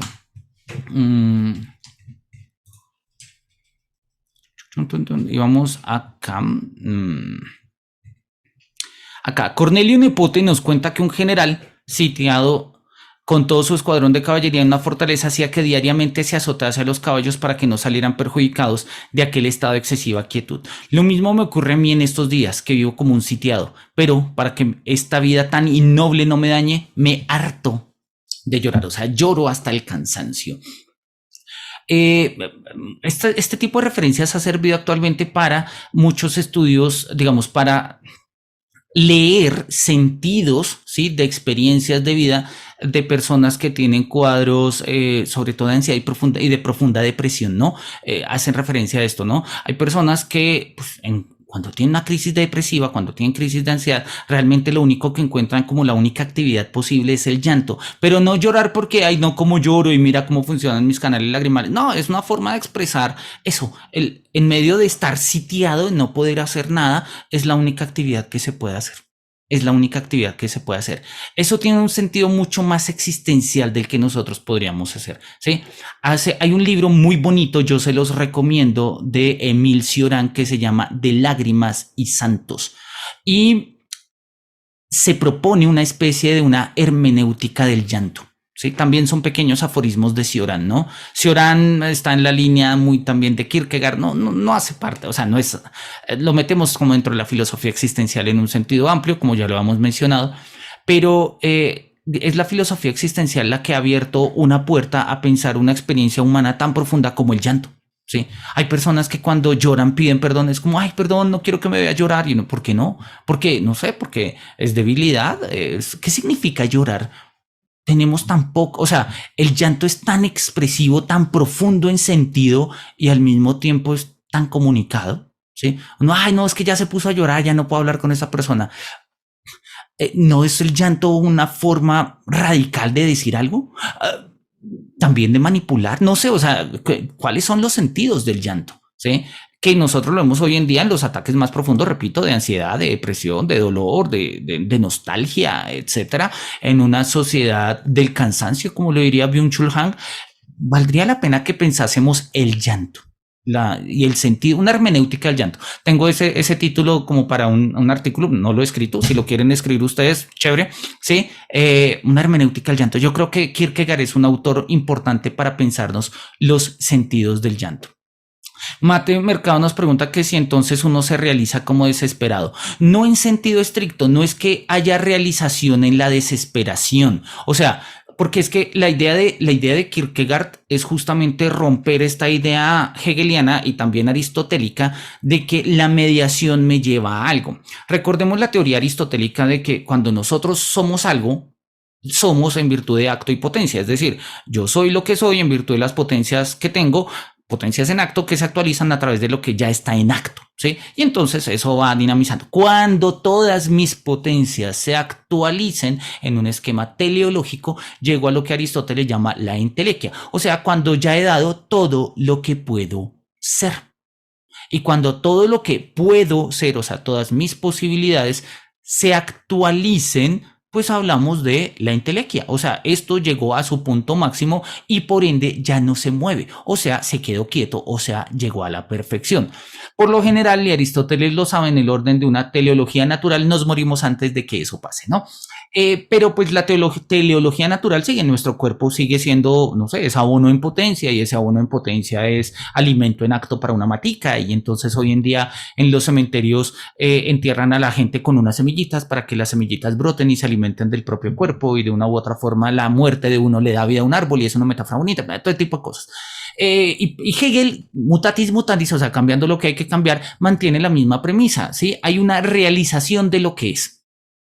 La tesis kierkegaardiana, como ya lo hemos visto, es romper la dialéctica hegeliana. Entonces, no hay realización. Eso es lo dramático. Estoy desesperado y no puedo realizarme como lo que soy.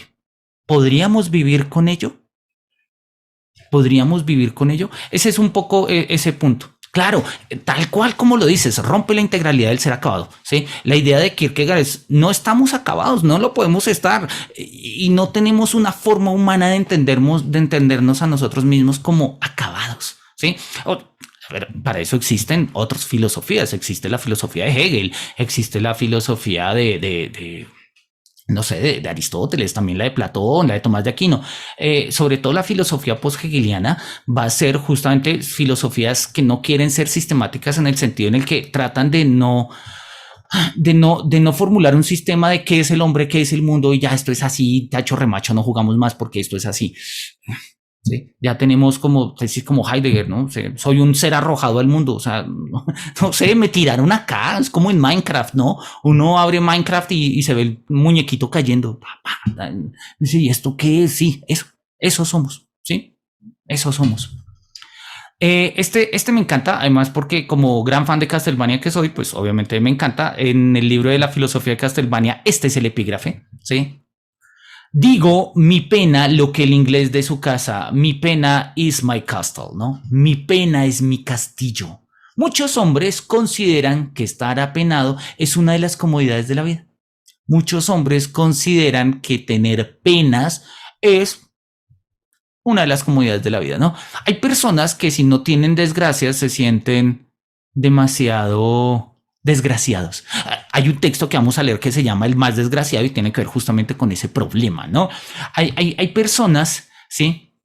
Sobre todo, pongámoslo en términos muy actuales, hoy en día que hay como tanto ejercicio de construcción de los propios privilegios y todo este tipo de cosas, hay muchas personas que se avergüenzan de los privilegios que tienen al punto de que consideran que esos privilegios no los hacen privilegiados, sino al contrario, los hacen desdichados. Entonces, tener un privilegio es una forma de desgracia. Y como ya tengo una forma de desgracia, entonces estoy legitimado ante el mundo que está buscando desmontar o deconstruir la idea del privilegio. privilegio. Entonces, no, es que, mira, es que tú eres una persona raza blanca en un mundo heterosexual, en un mundo heteropatriarcado, blanco, machista, etcétera. No, pero soy filósofo.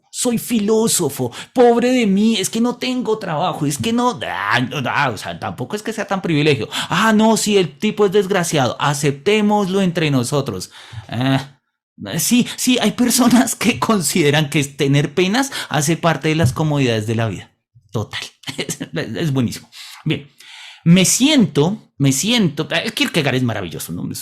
Vamos a ponerle acá color, vamos a ponerle una flechita porque este también es muy bueno. Me siento como debe sentirse un peón sobre el tablero de ajedrez cuando el contrario, dice él, este peón no puede moverse. Pero soy un peón, no soy ni un caballo, ni un alfil, no soy grande, no tengo grandes cosas, tampoco esperes mucho de mí, soy un peón, puedo avanzar en derecho y puedo comer en diagonal, punto, eso es lo que puedo hacer. Pero me siento en este momento como cuando el contrario dice, este peón no se puede mover. Oye, bien, o sea, no es mucho, pero bien, ¿sí? O sea, no estoy leyendo el ser del peón en tengo que llegar al otro extremo del tablero y convertirme en una reina y en una torre y transformar y salvar a mi rey y vencer al otro reino. Mira, con que me dejen quieto y no me jodan, me siento feliz. Son formas, o sea, son diapsalmatas, son intermedios musicales, o sea, son estrofillas que se cantan en la mitad de los salmos, son antífonas, como se dice en la liturgia, lo que el texto de Kierkegaard. Y esto es eso, un diapsalmata de la medianía, un diapsalmata humano, un diapsalmata de, pucha, ¿sí?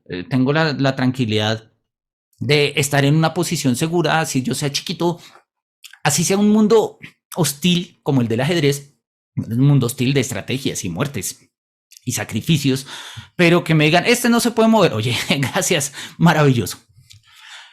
Por eso es Aladino tan vigorizante, porque esta pieza tiene una audacia genial e infantil con respecto a los deseos más frívolos. ¿Cuántos puede haber en nuestro tiempo que osen desear, ansiar y apelar a la naturaleza, ni con el vite, por favor, de un niño modoso, ni con la furia de un individuo abatido? ¿Cuántos hay que, movidos por eso de lo que tanto se habla en nuestro tiempo, que el ser humano ha sido creado a imagen de Dios, dispongan de la verdadera voz de mando? ¿O acaso no hacemos todos profundas reverencias como Nuredino, temerosos de pedir demasiado poco? ¿O acaso no acaba siendo reducido poco a poco todo requerimiento grandioso a un enfermizo reflexionar acerca del yo, pasando de la exigencia al reclamo en el que todos somos ciertamente educados y adiestrados? ¡Wow! O sea, esto es lo que con mis estudiantes de filosofía contemporánea trabajamos constantemente, y es la idea de pensar con metáforas. Eso es un destino de la filosofía actual que viene de las tareas de la filosofía moderna. Y Aladino, la historia de Aladino nosotros hoy en día la conocemos por Disney. Gracias Disney por actualizar ciertos temas clásicos. Sí, Aladino hace parte de los relatos de las mil y una noches de los que le cuenta Sherezada al rey, etcétera, ¿no? Y en los cuentos de Aladino, o sea, Aladino no es más que la metáfora del deseo cumplido, ¿sí?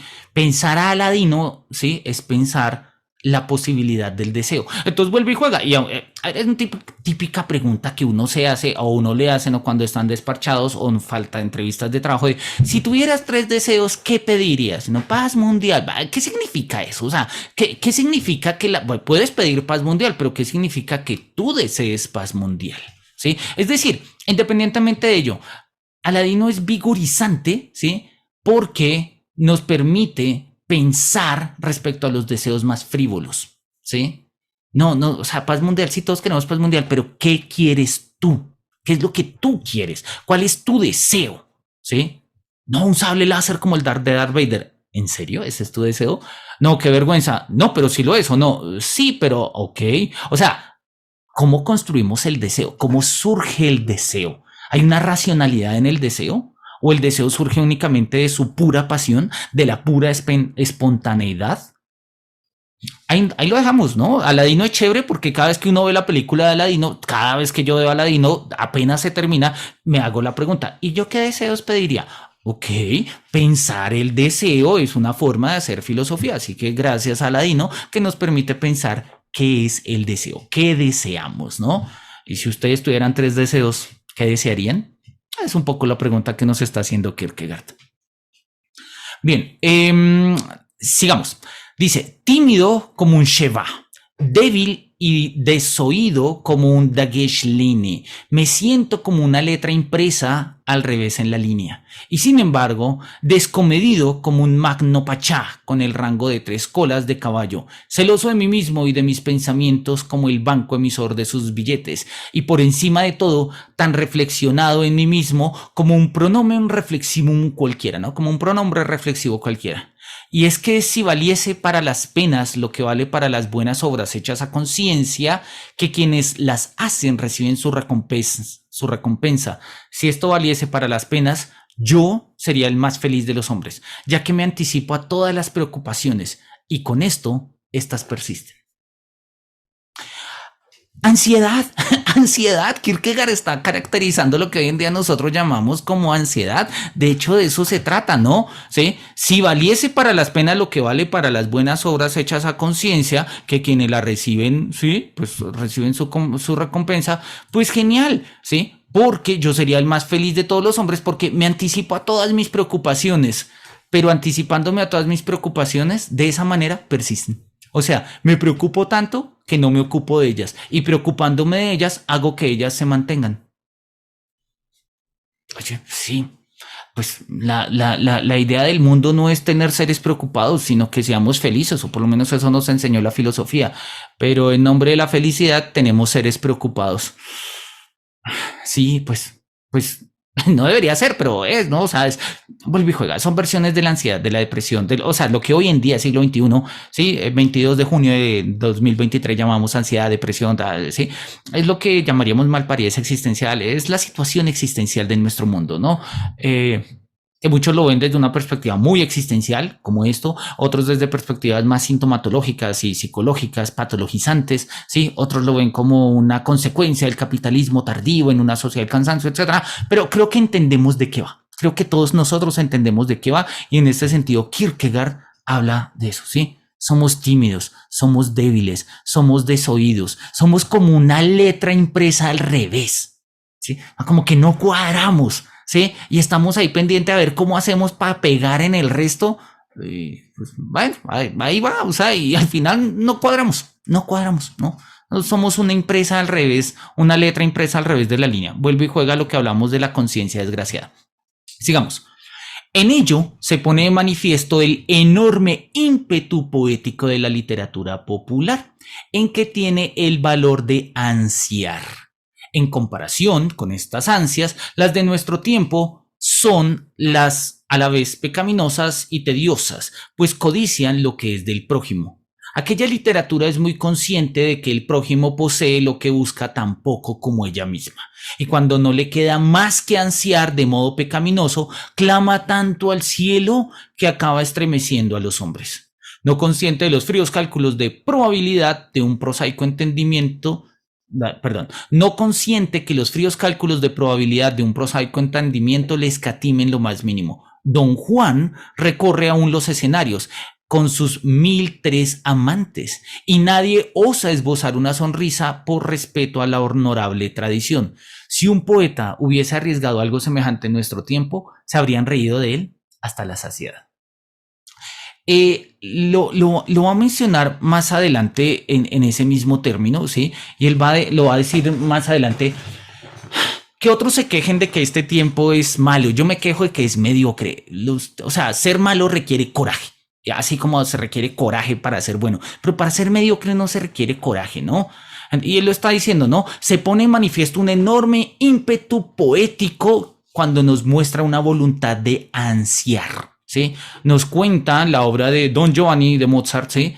Que, bueno, y la tradición del Don Juan, el personaje de la tradición española de la obra de teatro de Don Juan, nos cuenta que él tenía 1003 amantes. 1003 amantes. O sea, no son 1000 que puede ser un número genérico de, nada, es que Don Juan y sus 1000 amantes. No, 1003 amantes. Quiere decir que las ha contado. ¿Por qué 1003? ¿Cuántas necesitas? ¿1005? ¿1010? ¿1012? O sea, ¿cuántas amantes necesitas? ¿Sí? Cuando, no sé, típica de, oye, no, mira, es que no quiero seguir en la relación porque quiero conocer más gente. ¿Más gente es cuánta? ¿Quieres conocer una persona más? ¿2 personas más? ¿3? ¿5? ¿10? ¿15? ¿20? O sea, vas a determinar el quiero conocer más personas con el término cuantitativo. El ansia, el deseo, y es un eco de la pregunta de Aladino, ¿sí? No se mide únicamente en términos cuantitativos. Aladino nos lo pone como criterio, tienes 3 deseos, ¿no? Acá lo ponemos en otros términos. Y estamos tratando de abordar no la pregunta cuantitativa del deseo, sino cuál es la calidad del deseo, ¿sí? Y mientras que miramos estos grandes personajes como Fausto, que anhelaba y deseaba el conocimiento, conocer incluso lo que no conocía, pues de hecho esa era la idea, ¿sí? El amor, la belleza, la profundidad de la existencia, ¿sí? O Don Juan, que, oye, el tipo se ha comido un montón de este mundo y el otro, ¿sí? Y aún así sigue y sigue y sigue. Y uno, oye, Don Juan, ¿hasta cuándo? No, pues es que el deseo no tiene límites. Pero hoy en día, ¿sí? Si alguien propusiera un deseo infinito y le diríamos como, ay, qué va, ¿sí? Hoy en día, o sea, hoy en día dice Kierkegaard, ¿no? Kierkegaard tiene un texto muy bonito que se llama La época presente, donde él hace un análisis del presente, pues eso, de su época. Lo tengo acá, denme un segundito, ya se los muestro.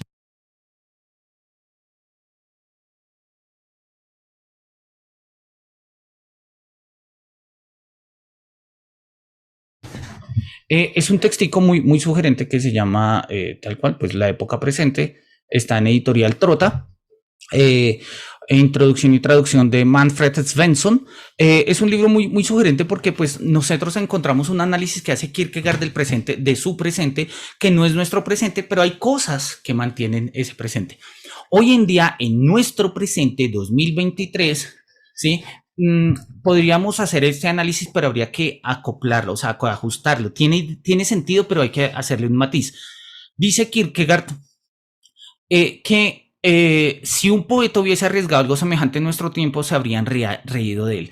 Hoy en día, en nuestro tiempo, no se reirían porque nosotros hiciésemos un sistema, o sea, estableciésemos deseos desmedidos. De hecho, hoy en día es una sociedad donde los deseos desmedidos se ven bien vistos, ¿no? Entonces, por allá aparecen TikTokers que tienen 15 Ferraris. 15 Ferraris, necesitas un carro. 15 y mañana 16 y tal. Y sí, entonces allá está, no sé, pues, o sea, deseos, ¿sí?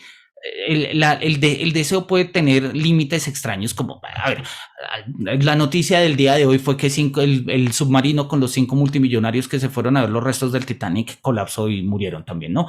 Entonces es como, ¿y por qué quieres ir a ver los restos del Titanic? No, porque yo quiero. Bueno, ok, está bien, yo quiero. Pero hoy en día miramos que al final de cuentas la lectura de Kierkegaard vale, porque el deseo, la expresión de nuestro querer, ¿sí? Se vuelve un poco, digamos, ininteligible por sí mismo. O sea, no podemos entender el deseo por sí mismo, sino lo vemos en tanto que o validado por los demás, básicamente en tanto que validado por los demás. Ejemplo, quiero estudiar filosofía. ¿Por qué? Porque, no sé, porque quieres ser escritor, chévere, porque si eres escritor, vendes libros y vender libros está bien, ¿no? O sea, no, claro, el deseo. No, quieres ser filósofo porque quieres comprender los significados profundos de la existencia, sí, porque te da parla y entonces puedes levantar más viejas o no. Sí, o sea, si me hago entender, parecería que el deseo tuviese que justificarse de alguna manera. Y en este sentido, deseos como quiero conocer la antigüedad clásica por el placer de conocer la antigüedad clásica, hoy en día se ve como, ok, ¿por qué?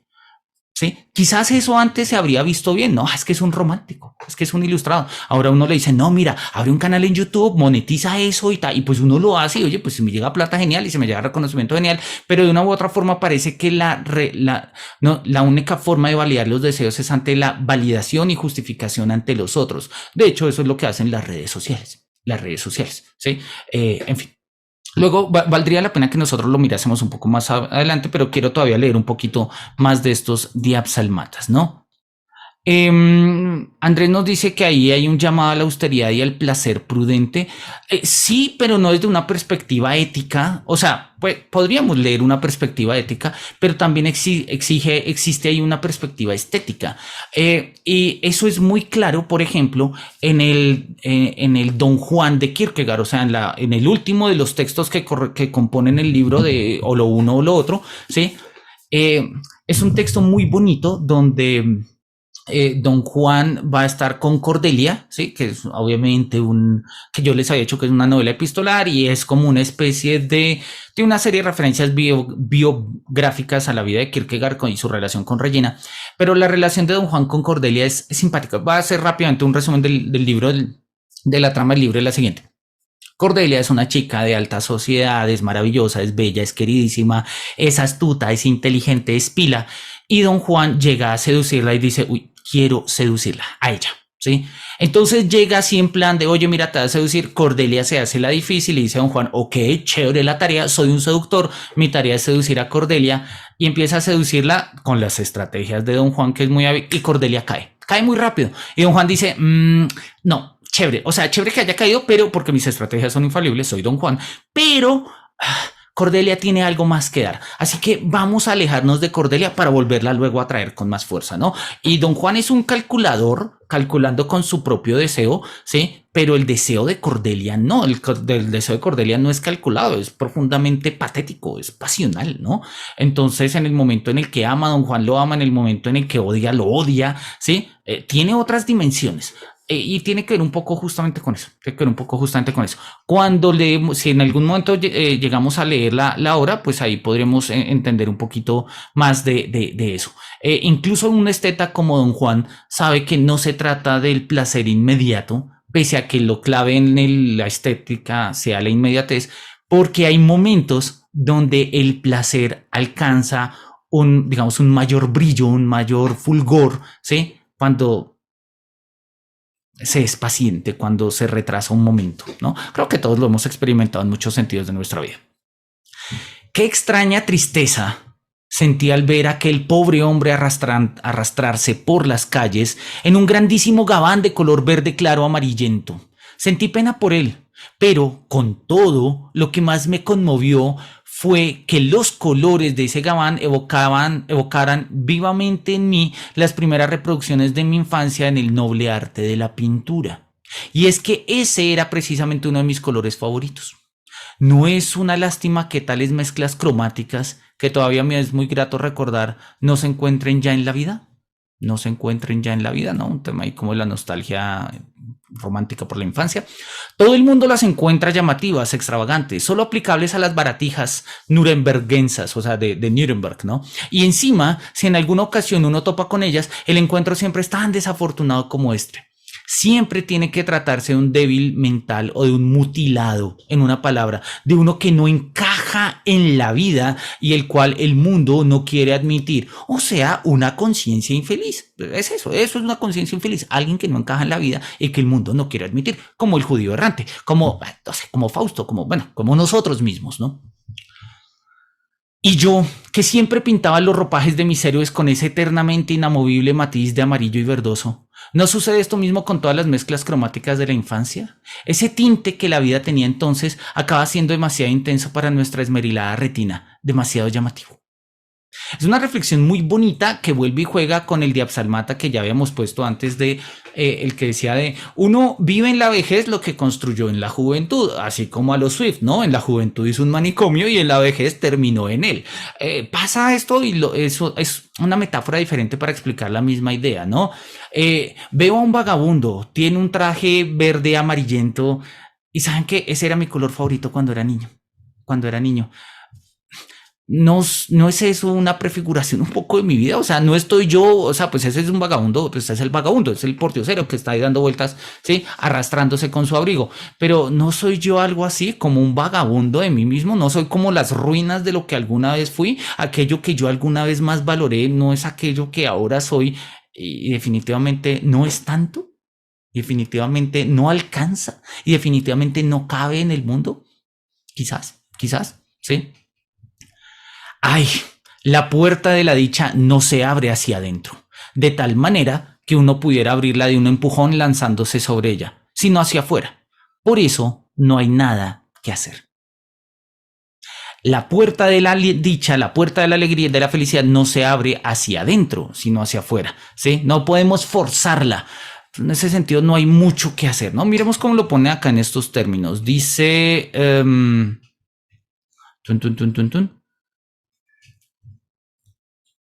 Dice, ay, la puerta de la dicha no se abre hacia adentro. Por eso de nada le sirve empuñarla violentamente para forzarla.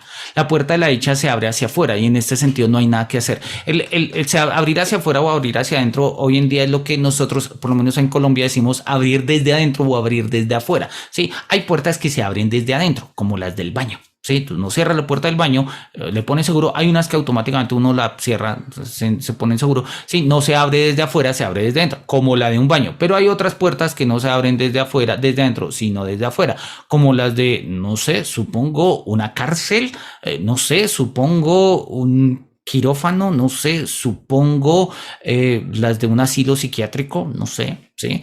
Algo así pasa con las puertas de la alegría, ¿no? No la abrimos nosotros. Se abre desde fuera. No podemos hacer mucho. Pues que alguien la abra. Puede ser, pero puede que la abra y se vaya. Entonces, sí. Es una metáfora, claramente, ¿sí? Y hoy en día podemos decir, no, Kierkegaard, tú tienes que ser feliz con lo que tú eres, es tu aceptación. Kierkegaard no está acá además son los papeles de A. No es Kierkegaard ni siquiera. Tampoco es Víctor el eremita. Son los papeles de A. Es un esteta. Y el esteta está diciendo, la puerta de la dicha, la puerta de la felicidad se abre desde afuera. Y pues estoy adentro, no la puedo empujar, no la puedo forzar. Pues esperar a que se abra. Esperar a que se abra. ¿Sí? Vuelve y juega la tensión entre lo exterior y lo interior. ¿Sí? Que es esta pelea que establece con Hegel, ¿no? Sigamos, todavía tenemos, ¿qué horas son? 6:40, todavía nos queda tiempo para leer unos cuantos. Valor tengo para dudar, creo en todo. Tengo valor para luchar. Creo en virtud de todo, mas no tengo valor para comprender nada plenamente, ni valor para poseer, para ser dueño de nada. La mayoría se lamenta de que el mundo sea tan prosaico, de que en la vida no suceda como en las novelas, en donde las circunstancias son siempre tan favorables. Yo me lamento que en la vida no sea como en las novelas, donde hay padres severos, duendes y ogros contra los que luchar, así como princesas encantadas a las que liberar. Que son todos estos enemigos juntos frente a las pálidas, exangües, tenaces y noctámbulas figuras con las que yo lucho y a las que yo mismo doy vida y existencia. ¡Wow! ¡Wow! Kierkegaard es un maestro. O sea, cuando sea grande quiero escribir como Kierkegaard, ¿no? Miremoslo en el otro, ¿no? El otro dice, también lo dice acá. Creo que tengo coraje para dudar de todo y luchar contra todo, pero lo que no tengo es el valor para conocer nada a fondo o para adquirir y poseerlo, ¿no? La gente se suele quejar de que el mundo es prosaico, ¿sí? Yo me lamento de que la vida no sea como en las novelas, ¿sí? De que la vida no sea como en las novelas, en las que hay que luchar con padres de corazón duro y con duendes y con monstruos, ¿sí? Que uno tiene que dedicarse a liberar princesas encantadas, que son todos esos enemigos juntos, comparados con los espectros pálidos, exangües, bejarrones y nocturnos, con lo que yo tengo que luchar todos los días, y son seres a los que yo mismo le doy vida y existencia. Está hablando claramente de lo que nosotros le ponemos muchos nombres a eso: demonios internos, demonios interiores, nuestros propios fantasmas, nuestros propios demonios, ¿sí? La bestia que soy yo mismo. Hay muchas formas de ponerlo y de expresarlo. Y es bonito porque digamos que para nosotros hoy por hoy es una forma muy lúcida de expresar esas sensaciones. Incluso hay videojuegos que lo han utilizado, videojuegos como Little Nightmares, pequeñas pesadillas, que es un juego en clave de terror que trata de eso, o el Hellblade: Senua Sacrifice también, que es el caso de una chica en el contexto vikingo que pues sufre, básicamente está atormentada por sus propios demonios en un cuadro claramente esquizoide.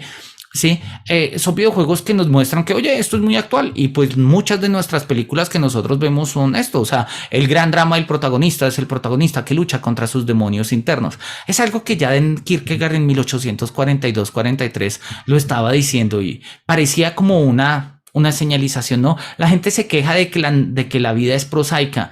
Sí, de acuerdo, yo me quejo de que la vida no es como en las novelas donde peleamos contra todos estos monstruos. Oye, chévere, montar en un dragón y Juego de Tronos y todo ese tipo de cosas. Pero aún así, ¿qué son todas estas bestias comparadas con las bestias y demonios que viven en mi interior, a los cuales yo mismo les doy vida y contra los cuales no puedo ganar porque la causa de ellos soy yo mismo? Acá no hay mediación posible. Esto no se explica en Hegel. Hegel, uno no le puede decir a Hegel, no, es que yo y mis demonios interiores. Mira, hazte en la fila de las conciencias desgraciadas, gracias por participar. Sale. No hay nada más que decir ahí.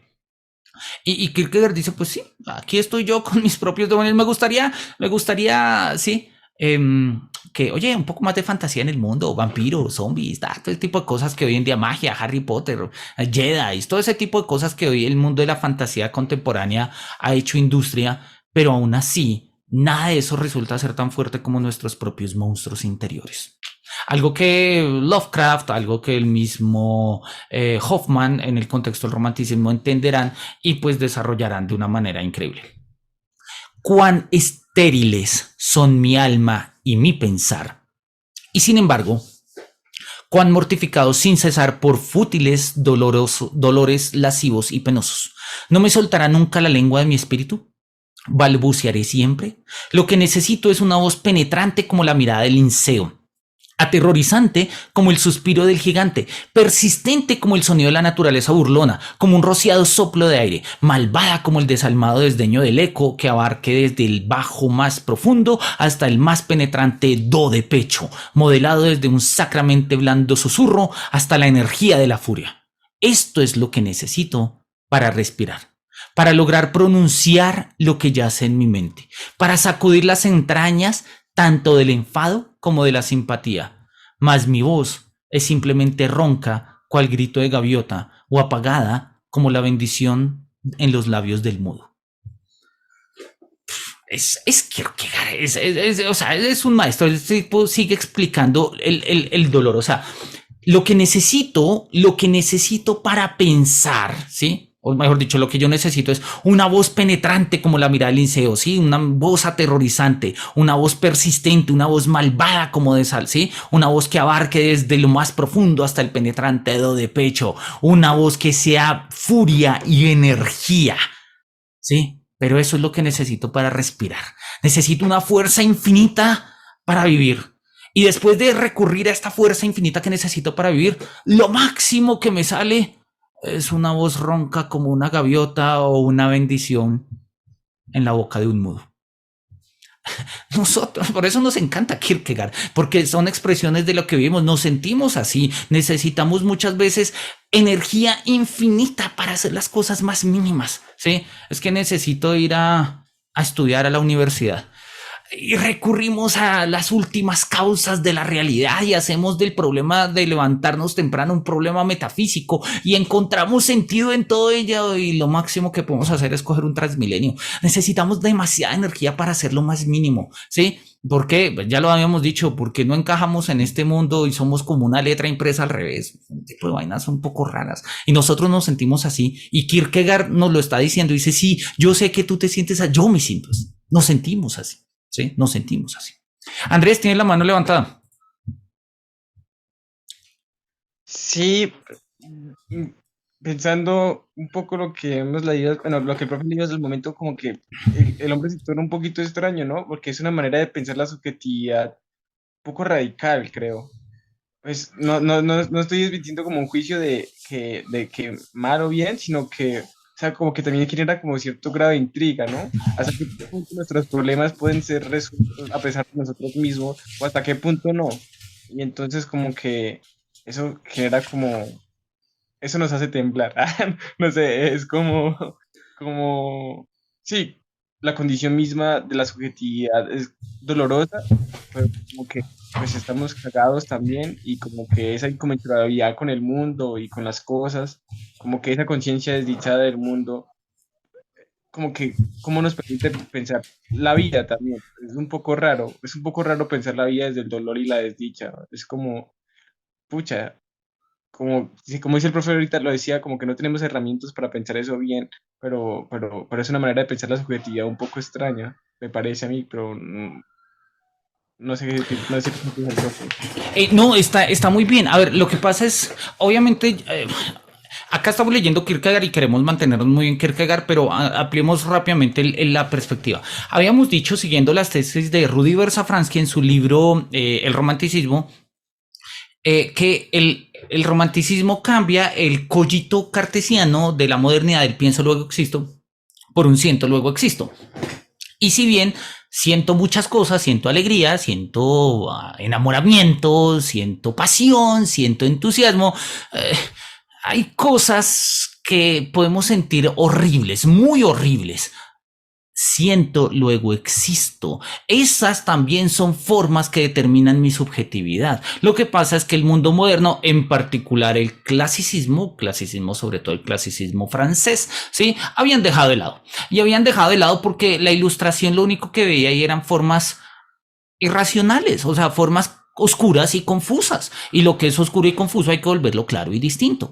Pero en el orden del romanticismo vamos a abrazar esto oscuro, vamos a abrirle espacio a esto que es doloroso y no vamos a entender lo doloroso en términos de lo bueno, no vamos a entender de, ay, es que si estás sufriendo esto es porque algo bueno va a pasar. No, no va a pasar nada bueno, necesito una energía infinita para hacer lo mínimo, ¿sí? Y aún así, cuando lo hago con todo mi esfuerzo, es como un graznido de una gaviota ronca, o sea, tampoco es que genere mucho, ¿no? Es una forma, tal cual como tú lo dices, un poco extraña de la forma de la subjetividad, pero en ese momento, digámoslo, en el contexto en el que surge, necesaria, ¿sí? Porque hay un texto muy bonito de George Simmel que se llama El individuo y la ciudad, que muestra cómo las ciudades se vuelven espacios de soledad. La ciudad es un texto que surge a finales del siglo XIX y las grandes ciudades de finales del siglo XIX, al igual que nuestras ciudades, están tan llenas de gente que nos es imposible relacionarnos ni con unos, ni con pocos, ni con ninguno. Entonces, estando con tanta gente, terminamos profundamente solos. Hoy tenemos muchas formas de subjetivación. Hoy tenemos lo que llama Sloterdijk muchas antropotecnias, o sea, técnicas para ser humano. El siglo XIX, en particular el contexto de Kierkegaard, las tenía sobre todo en el horizonte de la expresión de la emoción, de la pasión, de lo que se siente. Y obviamente no todo lo que se sentía era bonito. Es decir, Kierkegaard está escribiendo en 1843, pleno auge de la revolución industrial. Las condiciones laborales eran horribles. La gente, la expectativa de vida del obrero y de los proletarios era de 25, 30 años, ¿sí? Prácticamente estaban esclavizados a jornadas de 16 horas al diario. O sea, no era un mundo ideal, ¿sí? Y pensar que el trabajo y la lucha por el reconocimiento de nuestros derechos va a llevar a esta nación al siguiente nivel, como pensaba el Imperio Austrohúngaro. Pues no sé, yo creo que no, yo me siento triste, este mundo no es lo que nosotros pensamos, ¿sí? Kierkegaard en ese sentido lo está diciendo, digamos, conectamos con Kierkegaard con eso. Los alemanes tenían una palabra muy bonita, muy romántica, que se llamaba Weltschmerz. Voy a anotarla acá en el chat para... Weltschmerz, literalmente dolor de mundo, dolor de mundo. Y era una expresión que utilizaban filósofos de comienzos del siglo XX, previos también del romanticismo, para expresar ese dolor de que el mundo natural no correspondiera con el mundo espiritual, emocional, vital de nosotros, ¿no? Esa discrepancia entre el mundo de lo que es y el mundo de mi representación, como no corresponde, eso duele y duele mucho, ¿no? Entonces, podríamos reconocer que en el dolor una forma de reivindicación de la subjetividad. Y eso es algo que va a hacer Schopenhauer, eso es algo que va a hacer Nietzsche a su manera. El dolor en Nietzsche no tiene, digamos, como un defensor. Kierkegaard no es un defensor tampoco del dolor, pues nadie es un defensor del dolor, pero no en este sentido, pero sí encuentran que el dolor es justamente, digámoslo en estos términos, y con ello aprovecho para responder a la pregunta que nos hacía Mate Mercado acá. El gran problema del dolor es que el dolor no se puede mediar. ¿Sí? El dolor es inmediable. ¿Sí? Hay un texto muy bonito del profesor Enrique Ocaña, se los recomiendo, que se llama Sobre el dolor, de Enrique Ocaña. Y Enrique Ocaña escribió también un libro que se llama, también se los recomiendo, Confesiones de un filósofo desaparecido en combate. Es un texto muy bonito de Enrique Ocaña, donde él pues cuenta un poco su vida, sus dolores, incluso unos episodios muy dolorosos que él tuvo con su adicción a las drogas. Enrique Ocaña es traductor de Marco Ara al español, tiene el texto este sobre el dolor, y una de las tesis que va a sostener Enrique Ocaña es que el dolor es la diferencia específica. O sea, todos podemos sentir el dolor por, no sé, un dolor de cualquiera, el dolor de tener hambre. Todos hemos tenido hambre, tener hambre duele, pues de alguna manera decimos que duele, pero ese dolor es intraducible. Yo no sé qué es lo que tú sientes cuando sientes hambre. Lo máximo que puedo sentir es que cuando tú me dices que tienes hambre, yo siento lo que, o sea, yo creo que tú sientes lo que yo siento cuando tengo hambre, pero mediar entre estas comprensiones de dolor, el dolor es tan, diría Levinas, es de una alteridad tan radical que lo único que podemos hacer es aceptarlo. Al otro le duele, al otro le duele. Por ello, hoy en día, la noción de dignidad cambia. Tradicionalmente y en el mundo moderno es digno quien tiene razón. Hoy en día el concepto ha cambiado y es digno quien es susceptible de dolor. Por eso hoy hablamos de la dignidad de los animales y tratar a los animales de manera digna. ¿Por qué? Porque los animales pueden sufrir. Sí. Y uno dice, ay, son animales. Sí, pero precisamente hoy en día la perspectiva cambia. Mientras que antes decía, ay, el dolor animal son animales, no pasa nada. Hoy en día es, no, el dolor vale. O sea, el dolor es causa de dignidad. Si algo puede sentir dolor, eso genera dignidad. Entonces, pues tenemos otro tipo de referentes. ¿Por qué? Porque el dolor, repito, se nos vuelve como la diferencia específica, aquello que es un dispositivo profundo de subjetividad. Sí, y eso hace parte fuerte del siglo XIX, ¿no? Inmediable e inmedible, dice Michelle Ramírez respecto al dolor. De acuerdo. Entonces, esa pregunta que nos hacía Mate Mercado de cómo podemos interpretar la mediación, ¿sí? Como un entre, quizás. Sí, la idea de una mediación, Hegel caracteriza, la filosofía de Hegel es una filosofía de la mediación, y la filosofía de la mediación de Hegel significa, la palabra que utiliza Hegel es Aufheben, ¿no? Aufheben. Pongámoslo acá y compartimos de una vez. Pero necesito compartir. A ver, acá. La palabra que utiliza Hegel es Aufheben o Aufhebung, ¿no? Aufheben tiene dos traducciones, de hecho significan dos cosas, ¿sí? Una significa guardar, Aufheben, y otra significa anular, derogar, revocar, ¿sí? O sea, Aufheben significa quitar, pero al mismo tiempo significa conservar. O sea, es un término que tiene dos significados. Hegel flipaba en colores, como dicen los españoles con este término, ¿sí? O este es el verbo, la sustantivización era Aufhebung, ¿sí? Que es como, pues eso, la abolición, la supresión, pero también puede ser como, pues, la conservación, en este sentido, ¿sí?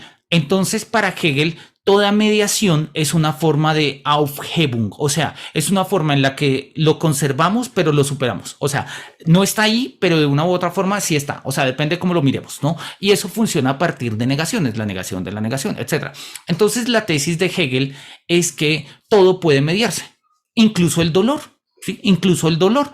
Entonces, no sé, yo tengo un dolor terrible porque, no sé, he tenido una vida profesional frustrada, o tengo un dolor terrible porque en mi infancia ha sido llena de dolores y tengo traumas. Y Hegel dice, ok, vamos a superarlo, vamos a conservar eso hoy, pero vamos a superarlo y vamos a superarlo. Entonces vamos a hacer cosas artísticas y vamos a ir al psicólogo y vamos a hacer cosas. Y uno dice, chévere. Entonces hago una mediación entre el dolor y hago cosas con él. Chévere, así funciona la vida y así queremos nosotros que funcione el mundo. Pero hay momentos en el que el dolor es inmediable, ¿sí? Y como lo dice ahí, inmediable e inmedible, como lo dice Michelle. Hay momentos en el que o sea, el dolor es el dolor, no puedes hacer nada con él. Y hay que aceptar que hay momentos en el que el dolor es así. Hay momentos en el que el dolor de una pérdida es una pérdida. Y uno dice como, ay, y eso nosotros lo vemos justamente en nuestra necesidad de consuelo. Yo creo que entre la experiencia humana no hay algo tan difícil como dar un consuelo. Nuestros consuelos están llenos de frases de cajón. Ya pasará, menos mal no fue más grave, esperemos que todo sea por algo habrá que aprender. Y sí, pero no sabemos qué decir, porque es que un consuelo es enfrentarnos frente al dolor propio o de los demás tratando de establecer una mediación ante lo que de entrada sabemos que no se puede mediar, ¿sí? ¿Qué le digo yo a mi mejor amiga cuando se le murieron los dos papás? Pues nada, o sea, cuenta conmigo. ¿Qué más le puedo decir? No, están en un lugar mejor. Pero quedó huérfana. Sí, o sea, ¿qué significa eso? ¿Cómo puedo mediar yo ante el dolor? Decir esto habla de mi buena intención. Todos tenemos buenas intenciones cuando consolamos. Pero, repito, la tarea de consolar es una de las tareas más difíciles en la vida, ¿sí? Y por eso quizás una de las más urgentes. En la filosofía han habido expertos consejeros, ¿no? Los estoicos. Los estoicos escribían muchas consolaciones, ¿no? La consolación a la madre Elvia de Séneca, por ejemplo. Las cartas a Lucilio están llenas de consolaciones de Séneca. La consolación a la filosofía de Boecio, ¿sí? Son formas. Pensar la filosofía como consuelo es una forma de entender el dolor, no de una manera medible ni mediable, sino de entender la naturaleza del dolor. Pero, oye, pues funciona un poco en esos términos. Listo, leamos el último que nos queda ahí, el último de Absalmata de esta página y con eso ya cerramos para terminar porque ya son las 7. Dice, acá, ¿qué estará por venir? La pregunta abierta por el futuro, inquietante. ¿Qué estará por venir? ¿Qué nos deparará el futuro? No lo sé, no presiento nada. Cuando una araña se precipita desde un punto fijo hacia sus fines, todo lo que ve ante sí es un espacio vacío, en donde no puede hacer pie por mucho que patalee. Esto me sucede también a mí, siempre ante un espacio vacío. Aquello que me empuja hacia adelante es un fin situado tras de mí. Esta vida avanza a contrapelo y es espantosa, no puede soportarse. Esto es, si ustedes lo quieren en otros términos, esta es la tesis del concepto de la angustia. En el concepto de la angustia, Kierkegaard va a definir la angustia como el vértigo de el vértigo de la conciencia, o sea, es la conciencia de la posibilidad ante la posibilidad. Cuando yo miro el mundo de las posibilidades y miro cómo el mundo de las posibilidades se abre posible en muchas posibilidades, multiversos de posibilidad y posibilidad y posibilidad, y hay una elección que me abre un camino y otra me abre otro camino y otra me abre otro camino, etcétera, pues hay un vértigo de la posibilidad, ¿sí? ¿Qué estará por venir? No lo sé. Me parezco a una araña, ¿sí? Que cuando se baja del techo, por mucho que patalee, no va a tocar el suelo. Aquello que me empuja hacia adelante está detrás de mí. Y lo que yo veo es un vacío infinito. Esta vida avanza a contrapelo, es espantosa, no puede soportarse.